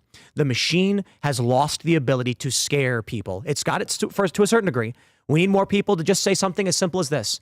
I don't care what you have to say anymore. I'm going to do my thing. And we're watching that happen. And the end result, I think, is something very, very positive. When we talk about, the fourth turning, we're in the end stages, it's supposed to get crazy. This could be it. It may not be as bad as World War II or the Civil War or the American Revolution. It may just be that the economy gets bad. There's hyperinflation. Maybe the dollar tanks. We're arguing on Twitter because it's fifth generational. It's information war. So maybe all we have to do is shatter the confidence in these systems. And then eventually when someone comes knocking on your door saying, I have a warrant, you go, yeah, no one thinks your agency has any merit or anymore. So no one cares what you have to say. Like we're going to go to this court. This court has said your warrants are worthless. We just don't listen to you. That's why I keep saying this is like we're in an existential renaissance. Like I see so many people who were in the matrix, you want to put it that way, who kind of woke up during COVID and they were like, whoa, they were not politically active at all. And now they're completely just out of it. They want to learn to grow their own food. They want to take their kids out of school, and I think that was completely out of their world 2 years ago. Tim Robbins was red pilled. I guess you call it the great red pilling of Tim Robbins. He said, was like, I feel horrible about the way I demonized people that didn't get the vaccine. That's commendable. Just did a great Russell Brand interview. Let's talk about the story here we got from The Intercept. Twitter aided the Pentagon in its covert online propaganda campaign. Internal documents show Twitter whitelisted CENTCOM accounts that were then used to run its online influence campaign abroad. Check this out. They say, Twitter executives have claimed for years the company makes concerted efforts to detect and thwart government-backed covert propaganda campaigns on its platform. Behind the scenes, however, the social networking giant provided direct approval and internal protection to the U.S. military's network of social media accounts and online personas, whitelisting a batch of accounts at the request of the government. The Pentagon has used this network, which includes U.S. government-generated news portals and memes, in an effort to shape opinion in Yemen, Syria, Iraq, Kuwait, and beyond. Let me just stress, it may be indirect, but this means the psychological operations were targeting American citizens as well. You cannot go on Twitter with a fake Middle Eastern account, claim the U.S. is doing something they're not, and not expect that to impact U.S. citizens. This, in my opinion, is seditious, that the U.S. government is running influence operations impacting its own people. That should not be allowed. But when we learn that they're actually providing, let's just call it reimbursement to Twitter for Twitter engaging in acquiescence to their requests, it's a subsidiary. Twitter is allowing the U.S. intelligence agencies to run psychological operations. It's being exposed. It was exposed a while ago. It's getting exposed even more today. This is confidence building to me. And there's something else that I think is rather confidence building that I learned thanks to Media Matters, because they wrote this big smear about this show, and they were like a 2022 breakdown of all of Timcast IRL's bigots and the guests, and they're ragging on Adrienne Curry and Michael Malice, and it's just like they're making up lies. But one thing they pointed out was that the Ye interview was the #1 live show on YouTube at that moment. And so I was like, oh, I didn't know you could track that. So I'm tracking it right now, and we're currently #2 on YouTube. Oh, what's up, YouTube? #1 is a Weather Channel report on the coming blizzard, which I can respect. Everybody needs to know about that. But then I realized that we are consistently the top spot on YouTube. And then I thought to myself, if this show can call out psychological operations, can call out Epstein and what was going on with that and Maxwell, the sweater is unraveling. The thread has been pulled. If this really is consistently a top live show on one of the biggest social media platforms in the world, I think we're breaking through and the narrative is crumbling, and that's evidence. Yeah. This is the counterculture. We're burning the simulation. And we need to create a stable system, because things are going to change. Things are changing right now, and the U.S. is no longer going to be the hegemon on earth. We need to help create an environment where people can live in peace and calm. Well, the truth resonates with people, and the truth has a lot more power than some state propagandist bureaucratic Becky sitting at her office eating her potato chips and spreading some bullcrap lies in order to bomb Yemenis children and hospitals and schools. And with the psyop of this story is big. We're #1 now. Okay. We surpassed the weather. They heard you. They're like, we're going to change that. Good looks. But this Pentagon psyop program is again, I've been screaming about psyops for so many years. They've been denying it's been happening. They're saying, no, there's no way. We can't be doing propaganda on the American people. Barack Obama signed a law, and I remember talking about this law specifically with him signing a directive saying that propaganda could be used against the American public. I remember covering this. The corporate media responded, no, that's not going to happen. No way. It's happening. It happened. And with the U.S. Pentagon running psyops on unsuspecting American people, promoting the war in Yemen is absolutely insidious. And your tax dollars are literally doing PR for Al-Qaeda. Because when you look at the war in Yemen, it's the U.S.-Saudi coalition literally bombing the Houthi rebels, creating a humanitarian crisis. Millions of people have been displaced. Tens of thousands, if not hundreds of thousands of people have died because of disease, because of lack of clean drinking water. And the United States is working with Al-Qaeda, this is even according to the Associated Press, in order to go after the Houthis that are aligned with Iran. The Sunni Wahhabists with Saudi Arabia are literally doing staged PR photo shoots in Yemen. The United States is helping their bombing campaign. Jared Kushner is helping Saudi Arabia get better weapons deal in order to help spread and cause and inflict one of the worst humanitarian crises on the world right now, and that's the war in Yemen. And truly, this is a big issue that deserves a lot more, because they're running propaganda to promote war in Yemen, of all places. That is absurd. What do they want in Yemen? To appease Saudi Arabia. Are they trying to take control of the Gulf or something? The very, very surface level rudimentary thing is there's ideological conflict between certain Yemenis rebel groups and Saudi Arabia wants to crush them, and the U.S. is helping them do it. And it's causing a major humanitarian crisis. But it's like right there overly by the simplistic. Gulf of Aden. I want to look at the map. Where is Yemen? It's like I don't know if Northeast Africa. you know better, Luke, because my understanding is quite rudimentary. Yeah, they want to control the Gulf of Aden is what they want. They want that trade route in the Suez Canal. That's why they have Israel where it's at. The liberal economic order wants control of that It's area. a larger proxy war between Iran and Saudi Arabia. So the United States is on the side of Saudi Arabia. They're on the side of the Sunni Wahhabist.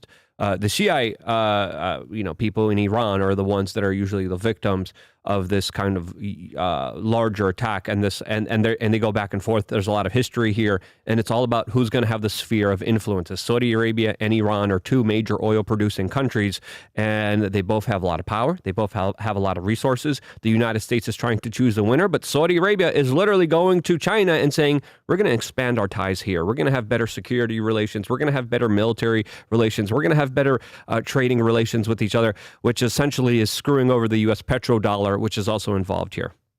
If they, if Iran were to control Yemen, then they would have control of that Gulf. How do you? I just want to say, like, it's remarkable to me. I'm sitting here listening. I see Kyle. It's just so incredibly esoteric, the things we're talking about. It's very, very in the weeds. I just want to give a shout out to everybody watching. You guys you give me such inspiration that we can talk about like Yemenis conflict and humanitarian crisis and psychological operations and have the top streaming show on YouTube. This is a white pill moment. Incredible. I just got to say that. And I'm sure you guys are listening. I'm sure you guys talked about it already, but I keep thinking about everyone at America Fest applauding like the anarchist. And, like, it was really incredible. Talk about like there's revelations, so many man. different people with different thoughts at that place, and seeing you guys on that stage is really inspiring. Kyle, like how do Luke you? saying abolish the FBI and everyone's And screaming. everyone's going crazy. I'm like, I've been saying this for 15 years, but now, okay, I'll take Yeah, it. hey, they Someone got it. wrote in the YouTube video for that live stream that we did, saying that, quote, I can finally hear the crowd that Luke is always hearing in his head. And that's absolutely true. Great comment. incredible. I go psycho about this stuff from time to time. But Kyle, how have you, like, psychologically, how do you stay calm? And like, how have you been dealing with not only what you've been going through personally, because you've been on also a personal whirlwind in a lot of ways that I'm not. And in addition to the geopolitical state, like, what do you do to stay calm and focused?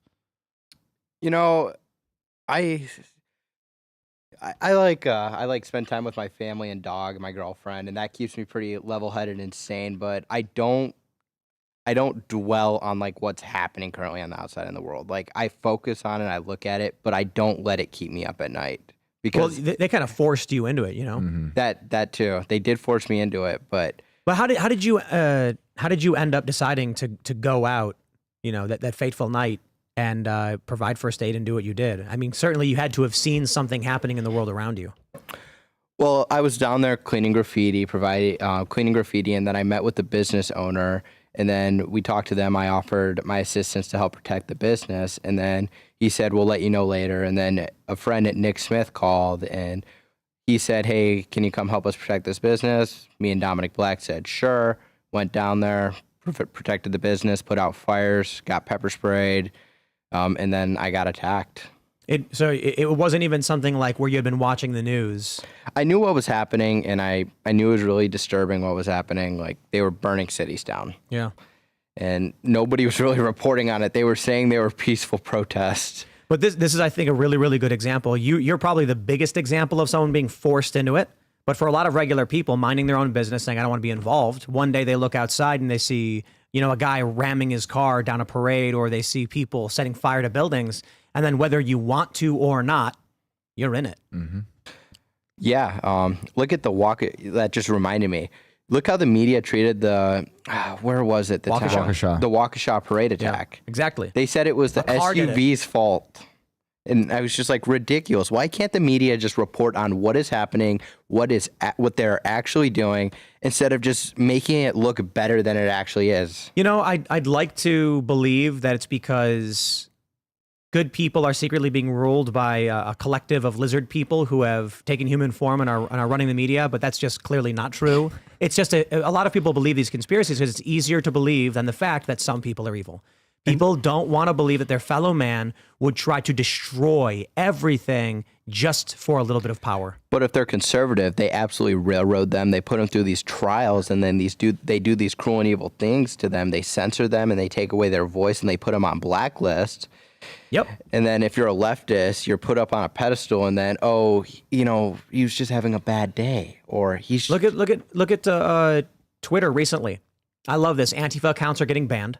Journalists who are doxing are getting banned, and they keep lying about it. And they actually, I love this so much. They gave themselves their own encyclopedia entry called Thursday Night Massacre because they got suspended one time temporarily, and they called it the Thursday. These journalists have narcissistic personality disorder to an extreme degree. These journalists out here, they're like, look at you. Because of some of these people, they've leaked your address. I don't know if they've leaked it, but they obviously definitely. They know where you live. 2 guys showed up. They got shot at.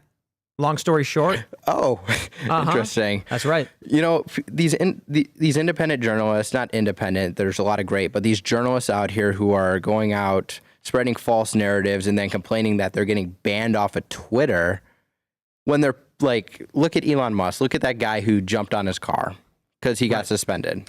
Let me pull up this story. Let's get into this one. This is from the Daily Mail. Quote, "It wasn't me. Footage shows millionaire tech entrepreneur's final words after being fatally shot by a trigger-happy cop while defending his home from a suspected burglar." I'm going to give you the basics of this story. Rajan Munin-Singh, I'm probably pronouncing his name wrong. He's dead. He was 33 years old. He was a tech entrepreneur. He lived in South Austin. And apparently the story is he heard a noise and he thought someone broke into his house. So he took I believe he had an AR. He carried it around and it looked like he had it low ready. He checked the perimeter of his house when the cops pull up. The cops, within seconds, yell, drop the gun, and before he even finishes saying the word, bang, bang, bang, bang, bang, killing this guy. He didn't die instantly. He fell to the ground and yelled, "It wasn't me, it wasn't me." They brought him to the hospital. He died. This guy was just legally protecting his own house, and these cops went nuts. And Texas is an open carry state, so he had every legal right to do that. I think his family should actually sue the Austin Police Department for that. Absolutely, but even outside of open carry, he's on his own property. He's in his own house, and these cops just assume, without even stopping, without even questioning. The reason I want to talk about this story, for one, obviously with you, Kyle, here, but also because in the past couple of weeks, we had several incidents. I can't talk about most of them, but I can talk about the one where a shot was fired at some intruders who broke into my house. We've been swatted 15 times. We've had the bomb squad show up twice. This is what they are doing. So when I say they are trying to kill us, it's because they want this to happen. They're hoping that the first time they do it, knowing that we live in a castle doctrine state and we are armed, they're hoping that we go outside to inspect the screaming and the crazy noise and the cops get trigger happy. Fortunately, we have measures in place, and that stupid idea isn't going to work. But you take a look at what happens, and this is what's currently happening in modern politics. Absolutely. Like, I agree with you 100%. They're trying to get us killed. They're trying to take out conservatives. They're trying to, this is an attack on the Second Amendment in a way, too. Because I believe everybody should have a gun, but then people are going to be afraid to go and purchase a gun if they know if they go and check their property that they're going to be shot and killed for simply doing what they're doing. Yeah, these officers need to be fired immediately. They need. Least, they don't need to only need be to be charged. They need to be charged. Yeah, absolutely, charge them. I absolutely agree with you. They took an innocent life that wasn't doing anything wrong, wasn't breaking any laws, was protecting his own home and property. They were clearly not trained right. Exactly. Do we have video of this? Yeah, he didn't point the gun at them. He didn't fire off a round. An officer who clearly didn't know what he was doing made. Some people would say he made a mistake. Some people would say that this. Can you pull up the article because there's nothing graphic in this video that I have right here. You can just see the dude, Raj. Look how he's carrying his weapon. He's not even pointing it. He's holding it down at his side. He does lift it up, but this is before the full cops arrive. This was him checking his perimeter. When the incident in question happened, he was not pointing anything at anybody. He's on his own property, and they shoot him. But I want to say something too, because you said they're trying to take out conservatives. It's more than that. I mean, look, the right, they call me liberal. The left, they call me conservative. Luke's certainly not a conservative. Ian's certainly not a conservative. I'm obviously some weird centrist that has, a little bit of liberal, a little bit of conservative. But this is not a far right show. This is not a conservative show, but is a show that tries to be honest. It's a show that calls out psychological operations from CENTCOM happening on Twitter. We'll call out the lies, we'll present the evidence, and just try and give people a real view. That is a threat to the narrative in the machine. But I'll tell you this, the fact that they've been swatting us and it's not working, another white pill moment. They can't stop us. A question about this guy that was killed, did he call the police himself and say that he thought there was an intruder on his property? So my understanding of the story is that it was a neighbor. A neighbor saw him patrolling his property and said, it looks like there may be a break-in or something's happening. So the cops pull up. They see a guy in what looks like pajamas with a rifle. And he says, drop the gun, bang, bang, bang, He bang, might have bang. had like a coyote on his property or something. Like no one knows why he was out there. Apparently, he said something like he thought there was someone in his house. So the guard said in a call to the dispatcher, he almost seems to be scared of something inside his house. So what about the neighbor? The neighbor that instigated this, should that person be charged too? Did you guys see the video? There's I think it was an old black man watering flowers. And the cops show up and they're like, what are you doing? And he's like, watering the flowers. And they're like, do you live here? And he's like, no, this is my friend's house. And they were like, why are you here? And he's like, my friend's out of town. They asked me to water their flowers. I live next door. And they're like, you're under arrest. They arrest the guy. Yeah, my response, none of your business. I plead the fifth. Yo, and they were like, give us your ID. And the neighbors are like, oh, yeah, we didn't realize that was him. He is friends with this guy. And the cops are like, don't care. Then there's a video out of Florida where a guy who's legally blind is walking down the street with his walking cane in his pocket. He's not pitch black blind. He's blind to where everything's blurry, but he can walk without, hitting something. And so this lady cop, she's like, what's in your pocket? And he's like, holds it up. It's a walking cane. Are we done? And she goes, give me your ID. And he goes, what? No, I don't have to. They arrest him. I'm sick of this, man. Yep. I mean, Kyle, when you were turning yourself in, the police officers pepper sprayed you. Yeah, I went up to the police car. Pepper sprayed you? They pepper sprayed Kyle when he was trying to Wait, that night? surrender to the police that night. When you walked by? So after the incident happened that night, I walked up to the police car, hands in the air. I told the officer, I was like, I just shot somebody. I was pepper sprayed. I don't remember being pepper sprayed, but it's on video. So Your adrenaline was probably wild. Yeah, so I'm not disputing that's happened. He just sprays you. I read the police report. The police report said they pepper sprayed me and pointed a gun at me. Wow. They're not there for you, and they don't care. They're not there for anybody. For the state. Just to think, the police could have killed me that night with my hands in the air if I didn't step away from the police car. Yeah, I think in any sane society. Well, me and Tim got guns pulled on us by Chicago police officers. That was fun. That's Chicago police. I took out a camera, and they thought, the camera could have been something. They literally freaking cocked a gun. Well, so we get surrounded by like 12 vehicles in Chicago. They start walking up to the car. It's an illegal search, in my opinion. Banging on it, saying, get out of the car, guns drawn. They pull us out. They frisk us. They took our credit card numbers. They wrote them down. They wrote down passport numbers from our IDs. And they started trying to find secret compartments in the car. They were banging on our equipment, thinking it was like fake. And then all of a sudden, they cuffed me. And then this cop... They cuffed me too? Yeah. This cop walks up and he goes, you matched a description. And then he makes a gesture and then they uncuff me and they're like, get out. Meanwhile, the car we had New Mexico plates. And we were in Chicago. And I'm like, match the description of what? Was there a crime with the car, with the Chicago plate, with a New Mexico plate in Chicago? That made absolutely no sense at all. 12 squad cars. It was, again, crazy. Another incident that we had to deal with.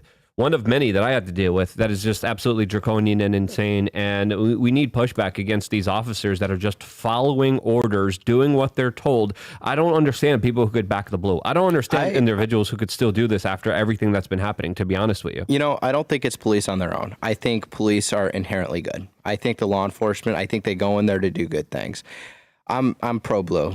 I disagree. I disagree. That's okay, but I think I'm pro blue. I think it's in the leadership. I think the leadership, there are like appointed chiefs who are appointed by these liberals, and these officers are scared to do the right thing. I mean, look at the officer who was fired for donating to my legal defense. He was fired.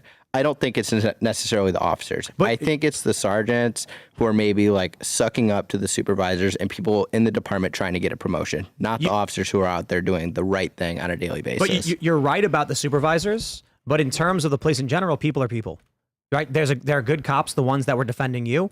And then there are bad cops who just don't care and will just follow orders. But just like in any career, there's bad journalists, but there's also good journalists. Not all cops are bad. But there's also very few. There's also very few true. good journalists, and let's be honest here. There's also very few good cops here. A lot of them are order followers. A lot of them predominantly generate revenue for the state. And in many instances in my life, and in many instances of the average American's life, when they need them, they're not there for them. There are a few instances where they are, and they deserve to be commended and respected. But very rarely. I mean, there's laws on the books here in the United States that says the police officers do not have a duty to protect you. And there's been multiple cases, especially with my friend Joe Lozito in New York City, where there was a lunatic, a mass murderer running around that was stabbing my friend Joe in the head. Police officers were standing there watching by. Then, of course, when Joe took him down, police officers took credit for taking him down, even though they never did. And then they claimed Joe was a victim when Joe was the actual hero of that day. Joe Lozito survival story. Look it up. Be prepared to be shocked to see what police officers could do. So I'm looking at what's going on a lot now with these cops, and a lot of them are following orders. COVID, I think, proved too many of these cops will destroy you for their own personal gain. Yeah. We saw state troopers go into a bar in New York because the bar wanted to open, and New York was like, nope, you got to shut down. A block away, it was a green zone where businesses were allowed to operate. So the bar owner is basically like, okay, we're not selling anything more. It's a hangout. Everything's free.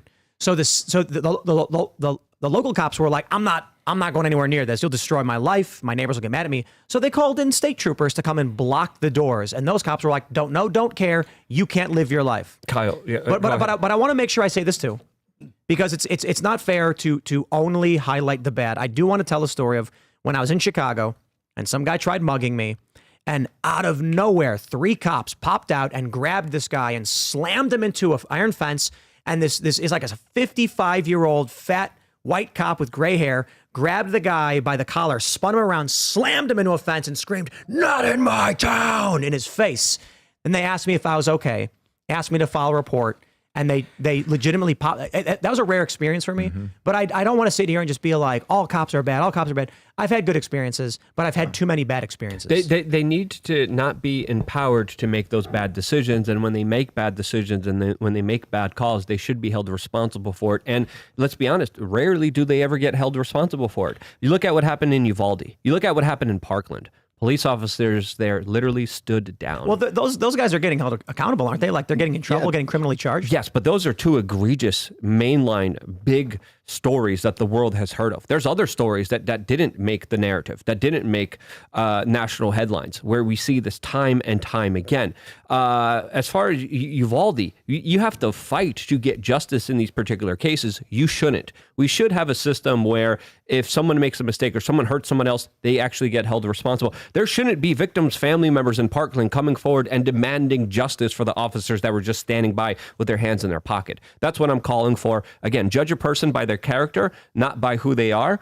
But at the end of the day, I think we have a core systemic corruption issue. You mean judge them by their character and who they are, but not their job. Exactly. Yeah. I think in some instance, like most departments, there is a corruption issue. Like we don't get good sheriffs elected. There are a lot of great sheriffs out there, but look at the county I grew up in, Lake County, Illinois. I think that sheriff is as corrupt as they get. I think it's a department issue with the heads. I don't think it's necessarily the officers. I think it may be the officers scared to disobey out of fear of losing their pension, their job, because they have families they need to provide for. But that's the same argument that a lot of German SS officers were making when they were putting people into camps, right? They didn't want to be in camps themselves. They said, we'll go along with it. So I'll say, you're right. It's the leadership. And a lot of these guys don't know. And this is another big challenge. I remember asking an active service member 15 years ago, if you were instructed to shoot a civilian walking down the street by your commanding officer, would you do it? And they said, yeah, that sounds like a really crazy question, right? Like as if to imply a military officer or some soldier is so stupid and so brainwashed that they would kill an innocent person.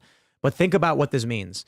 If you are in an active conflict situation and you are ordered, stop that person.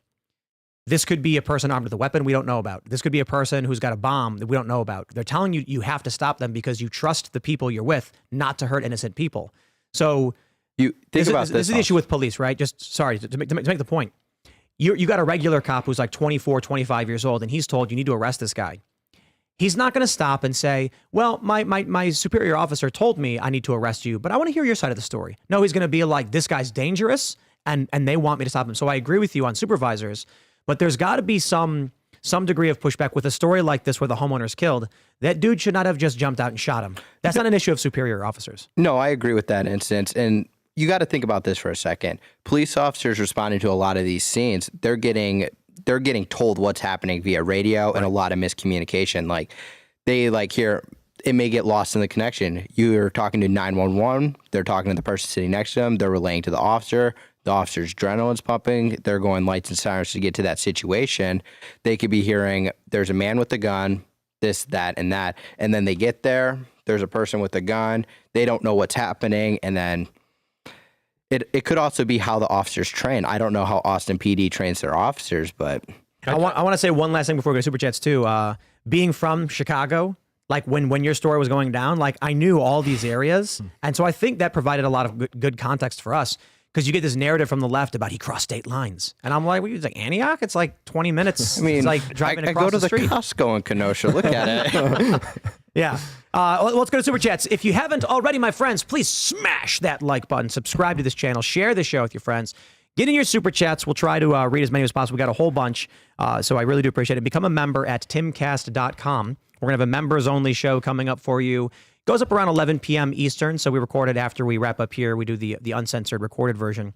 And I just want to say, this is an amazing setup. So special thank you to TP USA, Turning Point, for, look at this gigantic screen behind us. It's just, I'm so jealous, and I'm like, we really got to up our game. We're taking that home, We're Charlie. going to dismantle it. We're going to take it. Shane's going to carry it. It's a bunch of little screens put together to make one big one. That's so crazy. That's wild. How about And the format of the- How about the Charlie Kirk cutouts in the bathrooms? Have you experienced that situation? Yeah, like, I did that. Oh my goodness! Yeah. You did I that? saw the cutout. I'm like, let me just Keep move it there. here. Yeah. Super intrusive. I'm gonna meet He's you, making eye Charlie. contact when you're just. Serious? I'm sorry, TPUSA. I rearranged some things here, Yeah, but we'll I do just that. couldn't control myself. What happens when you It's like an elf. This whole compound they have is amazing. Yeah. So special thank you to Charlie Kirk. When we had an error with this setup yesterday, they let us go into Charlie's personal studio with his name and everything, and got to use his desk and all that. So I do appreciate it. You know, coming out here, we needed a way to do the show, and they built this for us, and so it is an honor and a privilege. But let's read some Super Chats. I'm just going to read them here off my phone today. So let's see. We got a good one. Jake Swift says, Thomas Anderson of MySpace needs to become the CEO of Twitter. That was Neo's original name in The Matrix. Let's make sure our hero story come to life to wake more people up and show the truth. Good to see you on the show, Kyle. His name's Tom Anderson? I knew he was MySpace Tom. Mr. Anderson. I didn't. Let's see. Yeah. Did you when Elon said I want to find a CEO, MySpace Tom posted his MySpace profile picture, Nice. Really? and I'm Definitely like, him. I say yes. My friend knows him. Knows right. Tom. Elon- I can Elon- reach out. Yes. We can have Elon, Tom Yeah, on you the got show. Tom. mutuals. Let's do it. I have a mutual with Tom. We can Do it, get do it, Tom do on the show. Yeah. Oh, hit him up. Yes. All right. I think there's a meme about it. How there it's like he never sold your data. He never spied on you or to the government. He never censored you. He just gave you a place to hang out with your friends, and then he left to go live his life. Yeah. The most that would be a drama great- we had on MySpace was who's in your top 8, top 12, top right. 24. That's why I kept adding it. But Yeah. I and enjoyed Kyle's MySpace. like, "What's MySpace?" Yeah, right? Isn't that like before Facebook? Yeah. Yes. The one right before. You know the timeline. Dude, I would love to talk to Tom because I remember Yeah. when MySpace fell apart. It didn't really fall. It just stopped. Like there was a month where they just couldn't handle the server load. all went to Facebook. After Justin And everyone Timberlake bought went it? to Facebook. No, it was before. No, it was oh, like after that, yeah. 2006. It was in Yeah. 2006. Yeah. All right, we got one from the Doge Bird. He says, "This tip is just for Ian. Keep rolling 20s, bro." You know it, baby. It was funny yesterday when Luke was like, "Ian fell off the stage. We're really worried. We're rooting for you, Ian." He got I injured. rolled a Everyone's 1 on like, my "Is Ian stage dead?" presence. I wasn't lying. He did fall But off then stage. I rolled a 20 on my Constitution check, and I felt fine. I was like, You did get a little hurt. Yeah. And I'm rooting for but you. it's, I haven't been stretching my lower back. I've been sitting a lot. That's why I think I got a little bit of a back tug when I You looked landed. really good as you fell, though. Like the coat, the pants. Oh, nice. It was like a movie fall. You were like, and you just went down. Just Beautiful. go for it. All right, what do we got? Carrie Green says, "Tim, the crew, and Kyle, awesome show. Can't wait. Abolish the FBI." Yes. Is it that? I thought it was funny when Luke said that, and the entire audience of conservatives went, "Ah!" all screaming and cheering. It was a good moment. It was. Luke's like, "This is my moment. He floated out Waiting that stage. 15 yeah. years for this." Ian fell. He levitated off. Finally, they're listening and not booing. They used to boo. They're like, boo, back to blue, always. And I'm like, come on, guys. Here we go. This one's important. And I got a question for you, Kyle. But Christina H says, "I cried like a baby when this kid's verdict came in. God bless you, Kyle." I know that you probably had a tremendous sigh of relief, or the feeling must have been indescribable. But I'm wondering if you've heard that a lot from people, that they were crying when your verdict came in. I have, and I think it was actually a win for America. I think people were like, yes, finally, a win for America, and I think America needed it because all these things going around with us, like around us, just people losing and just with the election stuff and People really needed this. I was driving and I pulled over to hear it and teared up. And I was just like, man, we were in West Virginia. I was just like, I needed to stop and just focus. I couldn't be driving. We were watching it in the RV as it was developing right before our major show. Canadian Egg says, Kyle, bro, I watched a lot of the Kenosha stuff live and followed your story all the way through. Your verdict was on my birthday, and I cried when you were acquitted. Justice isn't dead. Glad you are free, man. God bless. You know Destiny, the commentator? Yeah, I've heard of Destiny. He's like a liberal guy. Yeah. He got suspended on Twitch because he said your story was the clearest cut case of self-defense he'd ever seen. So they suspended his account. Wow. That's Twitch for you, man. That's crazy. Think of narrative control, you know? Real quick, think about all the censorship, how many people's accounts got banned off of social media. I mean, just recently on Instagram, on Meta, I could actually put my name, Kyle Rittenhouse, in my own profile. Wow. That's crazy. You know what's funny? I posted something on Twitter about it a day before, and then I tried it the next day. So I know, I feel like they're definitely looking at my post because they're like, oh, shoot, he noticed. We're going to go ahead and lift this real quick. All right. Son of Nothing says audio is hot, high past Shane and lower DBS. I told the crew that because I saw in the beginning everyone was complaining about that, so I told them, and I think they fixed it midstream. Thank you. Okay. Is it fixed? I think I know Son of Nothing. Shout out, Pat. Pretty sure that's what. Audio is always really, really hard. Especially, I heard everyone's complaining in the beginning, saying it was really bad. Shout out to Serge and Kellen working the machine and a new machine, new environment. Serge behind the scenes. Hit the ground running. Yeah. Stunning and Brave says, take my money before it gets sent to Ukraine. Yeah, your money's getting sent no matter what, huh? How about that? Here we go. What do we have here? What is this one? I don't know what that one's about. Let's see this. AK Storm 49 says, watching 30 minutes behind, but I'm glad to see Kyle on the show. Can you get the AK guy on Timcast IRL? He'd be great to have to discuss 2A and firearms in general. Brandon Herrera. Yes, we were supposed to do it a while ago. We were supposed to do the interview last year.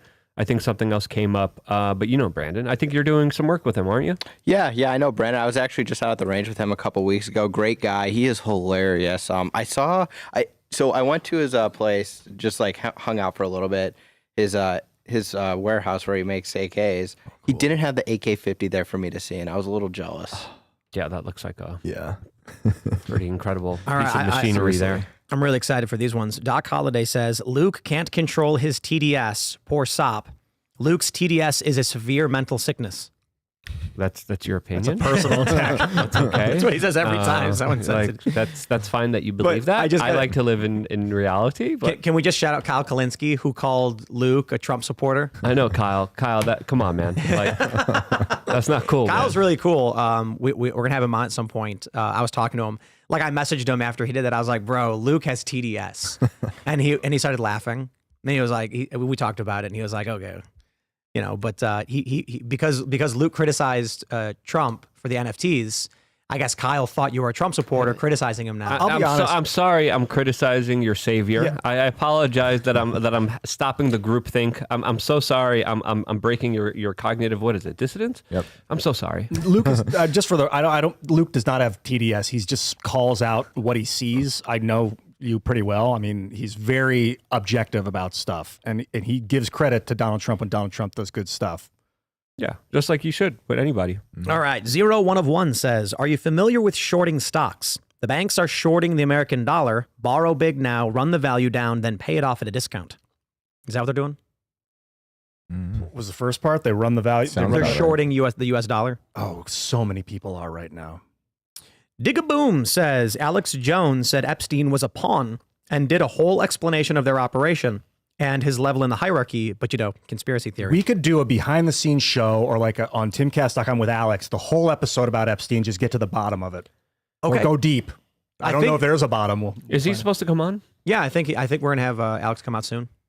I'll find out. That'd Super excited. You should also try to talk to Whitney Webb about it. Yeah, she would be a great guest. I recommended her as a guest a couple weeks ago. But I think she's in Chile. Yeah. But I've been trying to get Whitney Webb last year we'll fly her on the show. I'd love to have her on. She's got to come on. Absolutely. She's incredible. Have you been on InfoWars? No. Have you, Kyle? I have not. Yeah, it'd be a good show. That'd be fun. Alex is awesome. Have you talked to Alex at all? I have not.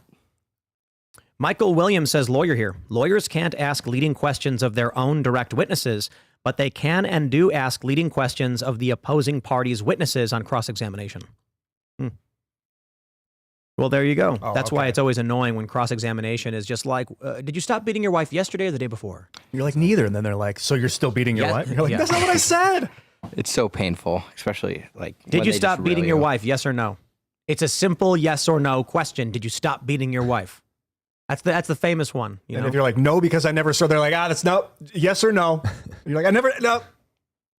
And then just say you don't understand the question. And then the implication to people watching is that you do. Curious what would happen if that question came up and you just said, yes, did you stop beating your wife? When did you stop? I never started. Yes. When did you stop? I don't know how you knew this, but it was actually just the other day. All right. What do we have here? Waffle Sensei says the government killed JFK and people think the government was listening to Trump as the president. The presidency is not where power lies. It is simply a power that lies. Oh, look at that. That was clever, huh? Very clever. Let's grab another one here. What do we got? All right. Let's see what we have here.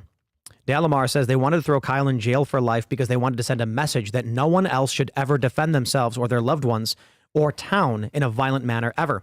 They wanted a pacified and scared population. Go to work and take meds, don't breed. Which is so crazy. That is so crazy. For national defense, why would you want that? You want your armed civilian populace to be able to defend itself if there's an invasion. Unless they're pro-China. Because the government wants control of everything. Or they're pro-China, and they want the U.S. to be weakened so that it can be gutted. They're gutting us economically, that's for sure. There you go. All right. It feels so quiet in my headphones, like because there's no ambient sound. Good. I can whistle for you. Yeah, keep doing that as I'm about to read. You know, how much people are saying your mic looks like it's wearing a hat. It is wearing a hat. Oh, yeah. All right, Dan Digler says, Tim, you should help Steven Crowder set up his own independent site on parallel economy since he left the Blaze. I love what you guys are doing and can't wait to get back stateside when your coffee shops are open. I am so excited for the coffee shops. A lot of work's got to go in to make that, but we're going to get it going, and hopefully in a couple of weeks we'll have the coffee to sell. It's being worked on right now, and then hopefully within a month or two we will have a functioning open coffee shop people can hang out at. I got a product. Luke's Enemas, coffee enemas. That's a good idea. Yep. Yeah, and we'll have a private booth where people can go in and Luke can administer his coffee enemas. Yeah, we were gonna do. We were talking about doing a Luke coffee, but it'd be decaf. Oh yeah. Luke's decaf espresso blend. Let's do it. Decaf enemas. It's good for your digestion. Yeah. And it's excellent for avocados. Yeah, perfect. That's great. Yeah. A scoop of vanilla ice cream, splash of decaf on top. Won't mess with your sleep. And we'll clean you up.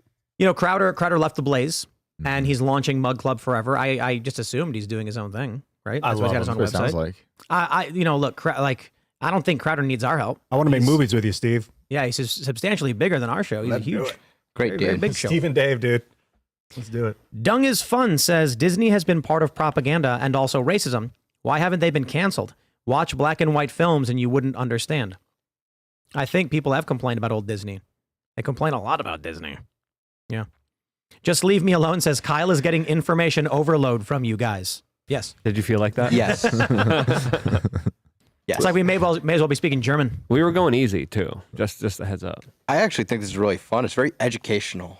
That's you right. know, especially for my youth. You know, I have a question for you, Tim. What is your guys' viewer range? Like, do you guys like range from like 18 to 30 or like 30 to 70? Like, what's your guys' age range? It's the obviously we hit every age. I think there are people who are under 18 for the most part, but very, very tiny sliver. The 18 to 54.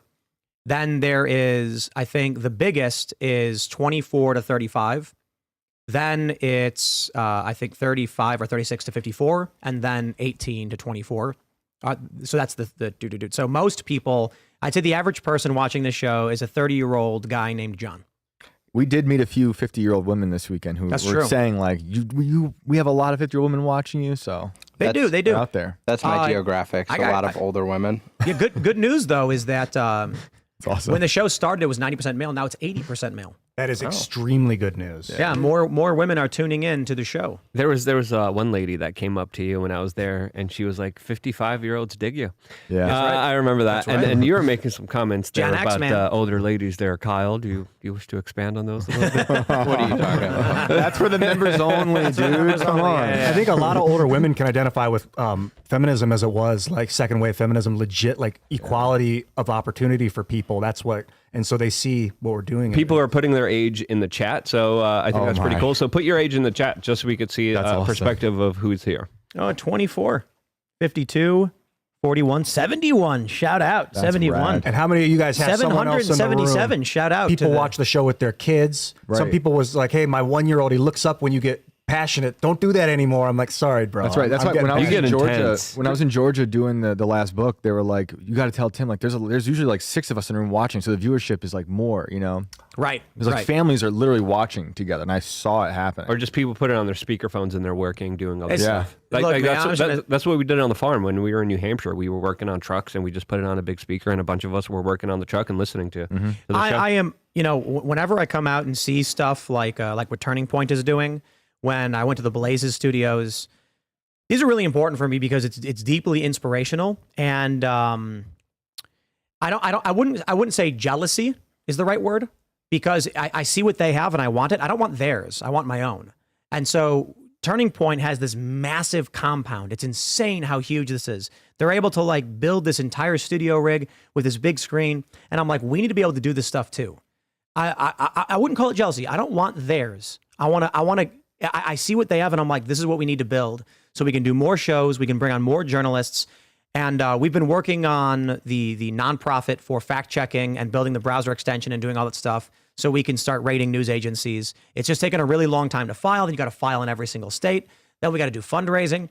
But I am deeply inspired by what they got going on at Turning Point. So I'm really excited to see what we can end up doing in the future. I think these coffee shops are going to be amazing because I want to create physical places where people can hang out. And you know that when you're hanging out there, you guys share values. Because we're gonna put signs up in the window. We're not gonna be ashamed to be pro-America. We're not gonna be scared of the far left lunatics. We're not gonna put "please don't hurt us" in the window. We're gonna put "come hang out if you like America and you believe in meritocracy. Play some games, have some coffee, watch some shows." Are you going to take over the Starbucks? That's a real question. I want to put my stores next to Starbucks and I want to undercut them into oblivion. I want to subsidize my stores to make the corporate stores unprofitable. Not to call you out, Tim, but I noticed you're drinking something right there. Yeah, you're very caffeinated there. In the shot, you're drinking some high fructose corn syrup, There's 2 of these. GMO, glyphosate-filled corporate coffee. 2 of those things? Come on, get that poison out of here. And plastic leaching water? Come on, we could do better. I actually had... Shane, what are you drinking there? Mellow mushroom? And, come on. It's Charlie Kirk's brand, I guess, sparkling water. it's Charlie Kirkland Kirkland. sparkling water. Charlie Kirkland. Kirkland. Yeah. But in your shot, Tim, you have 2 coffees. Starbucks coffee. Well, they're not. This one's Ian's. I don't know that. Yeah. No, I and can't. It's I too only late. drank a little bit and I stopped because it's just all sugar. Yeah, And I couldn't it do it. really is. Like that But stuff I had is horrible for you. I had an espresso, which is arguably worse, Yeah. but healthy, I guess. Delicious. Yeah, but we're launching our own coffee thing. So in the future, we're going to have well, I don't want to say too much until we're ready to launch it, but we're going to have Tim's our got own, him next to him because you're taking him to the shooting range. because we're going to say no to Starbucks. Have you ever had Cuban coffee? Cuba, I think so. I do Maybe. in Miami all the time. What's the It's really difference? good. Like the Delicious. thick, it's How's really it different? thick. It's sweet. It's Yeah. like Oh, I think yeah. it's like brewed over. I think it's like brewed over sugar, right? Mm-hmm. Have you ever it had a couple Turkish times. coffee? No, tell me about it. So they put the grounds in the cup with the hot water, and then the grounds sink to the bottom, and the coffee goes to the top, and you sip it. And so I love when I was in Turkey, and people would be like, "You want to get a Turkish coffee?" They say, "Okay," and they would get it, and I'd be like, "Don't forget to stir." And they'll go, "Oh, okay," and they'd ruin it. They'd stir it up and get all the grounds mixed up, and then what? There's grounds in it. And I was like, you ruined your Gotcha. coffee. I gotcha. All right, let's read some more of these here. Super chats. Flufferboy 2004 says, "Now people will get what my name means." Wasn't it like someone found his email address? Yeah. Somebody The found prosecutor. Somebody found the prosecutor's email, and I saw that. And I started laughing. Do you know the scandal that's going on with the judge in Kenosha County? What? There's a scandal now? What do you mean? Like, there's like a scandal thing. Like, apparently he's sleeping on some judge's couch. What? Wait, it's a scandal because he's on someone's couch? He's sleeping on some judge's What, couch, is and then he, his like, wife homeless? divorced him. The judges. Yeah, not Trader on a different judge's couch. No, wait. Fluffer Boy is sleeping on a judge's couch? So Binger is sleeping on a judge's couch. Well, as of last time I read this, I'd feel bad for him if he wasn't so evil. but the thing is, his like wife divorced him previously, and like he has a house. That's the funny thing. He has a house, but he's pictured with this judge and like all these places, like at the lake, doing all these things. And, people are really starting to think like he's got a friend in the judge. Did you get the vibe that he was just trying to do his job and get you prosecuted, or that he actually believed it? I think I thought he may have really believed it. I think he told himself enough times, he looked in the mirror, I am right, I am right, I am right, that he believed it. He probably gave himself a pep talk every time he went into court. He'd go into the bathroom and he would say, "You can do this. Believe in yourself." He called himself Fluffer Boy in the mirror. It's like, "You got this, Fluffer Boy." He'd look in the mirror and go, "I'm not evil. I mean, a little bit maybe. But I'm not. But it's okay because I get money." That's crazy to me. I don't understand how people could do something like that. And then just waste taxpayer money. All right, let's read some more. JR says, "I did not cry when my father died, but when Kyle was pronounced innocent live, I shouted F yeah and broke down. It was because it gave me hope the system isn't entirely broken. It just needs salvaging." Hear, hear, man. It was a crazy day. I ran out and I was like, oh, we got the news. Homie's free. That was amazing. People were crying. Ian fell down and went, tears sprang from his face. It was that's a big deal. My knees buckled in because I didn't know if the jury was going to do the right thing. And I walked in there and I was just like, I was prepared. I was like, I don't know what can happen. Like they can be afraid to deliver a not guilty verdict, and this is going to determine my life. And were you thinking of the future you could have had leading up to that day? Or trying not to think about it at all? I was just focused on the trial. Yeah. I was just focused on getting found not guilty. But when that couple seconds leading in, walking into that room, I was like, okay, anything can happen here. I'm either going to walk out of this courtroom a free man, or I'm going to be shackled and put in a prison cell. Yeah. So Darth Maul says, you have to watch the full video. Raj fired 2 rounds. The neighbor mentioned that to dispatch and dispatched to the cops. They came in expecting a gunman. All right, well, that changes things, That adds to the context. He fired 2 rounds. The neighbors called. Yeah. Cops showed up. Yep. Still shouldn't have died, though. But that's... Rachel Cox says, Blizzard coverage memoirs. What will come will come. Watching the penultimate Timcast IRL of 2022 is more important. Yeah, tomorrow is going to be the last show of the year. Because we have these fleeting opportunities to do the week after Christmas. But the challenge is this. You've got Christmas on Sunday.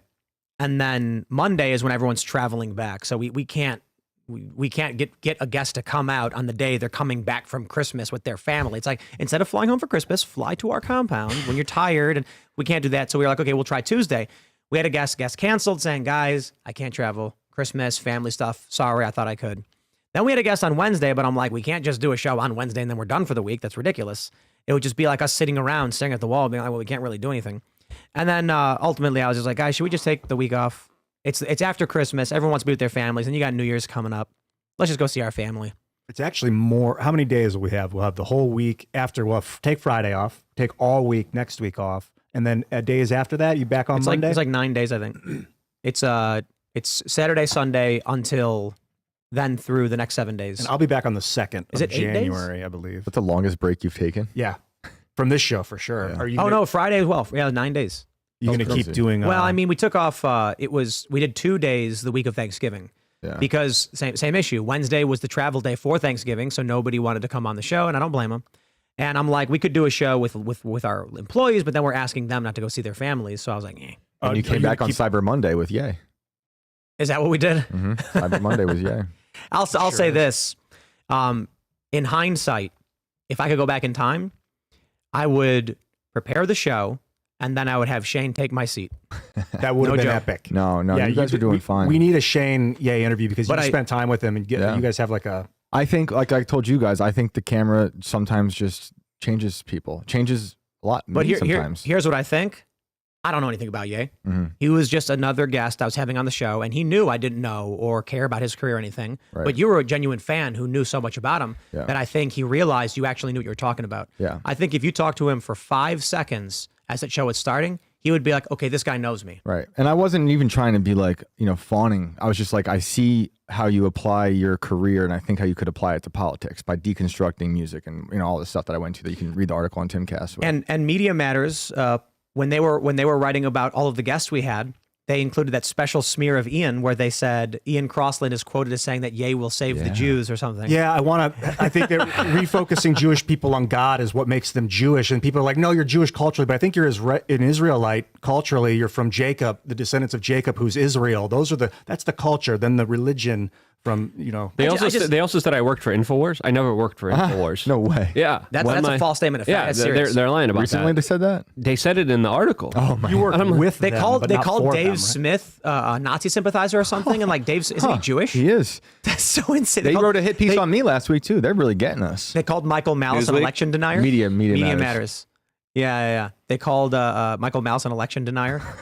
It's just what? Michael Malice is not an election We're here denier. to keep the haters employed. Yeah, I guess so. But I was like, basically, Media Matters put together the best of list. Seth Dillon commented on it, and I was like, the bigger insult is they didn't put you at the top of the list, man. You deserve better. Right. Babylon Bee, come on. They're the ones who sparked Elon taking over Right. Twitter, basically. Yeah, He should be at the top of the list. Yes.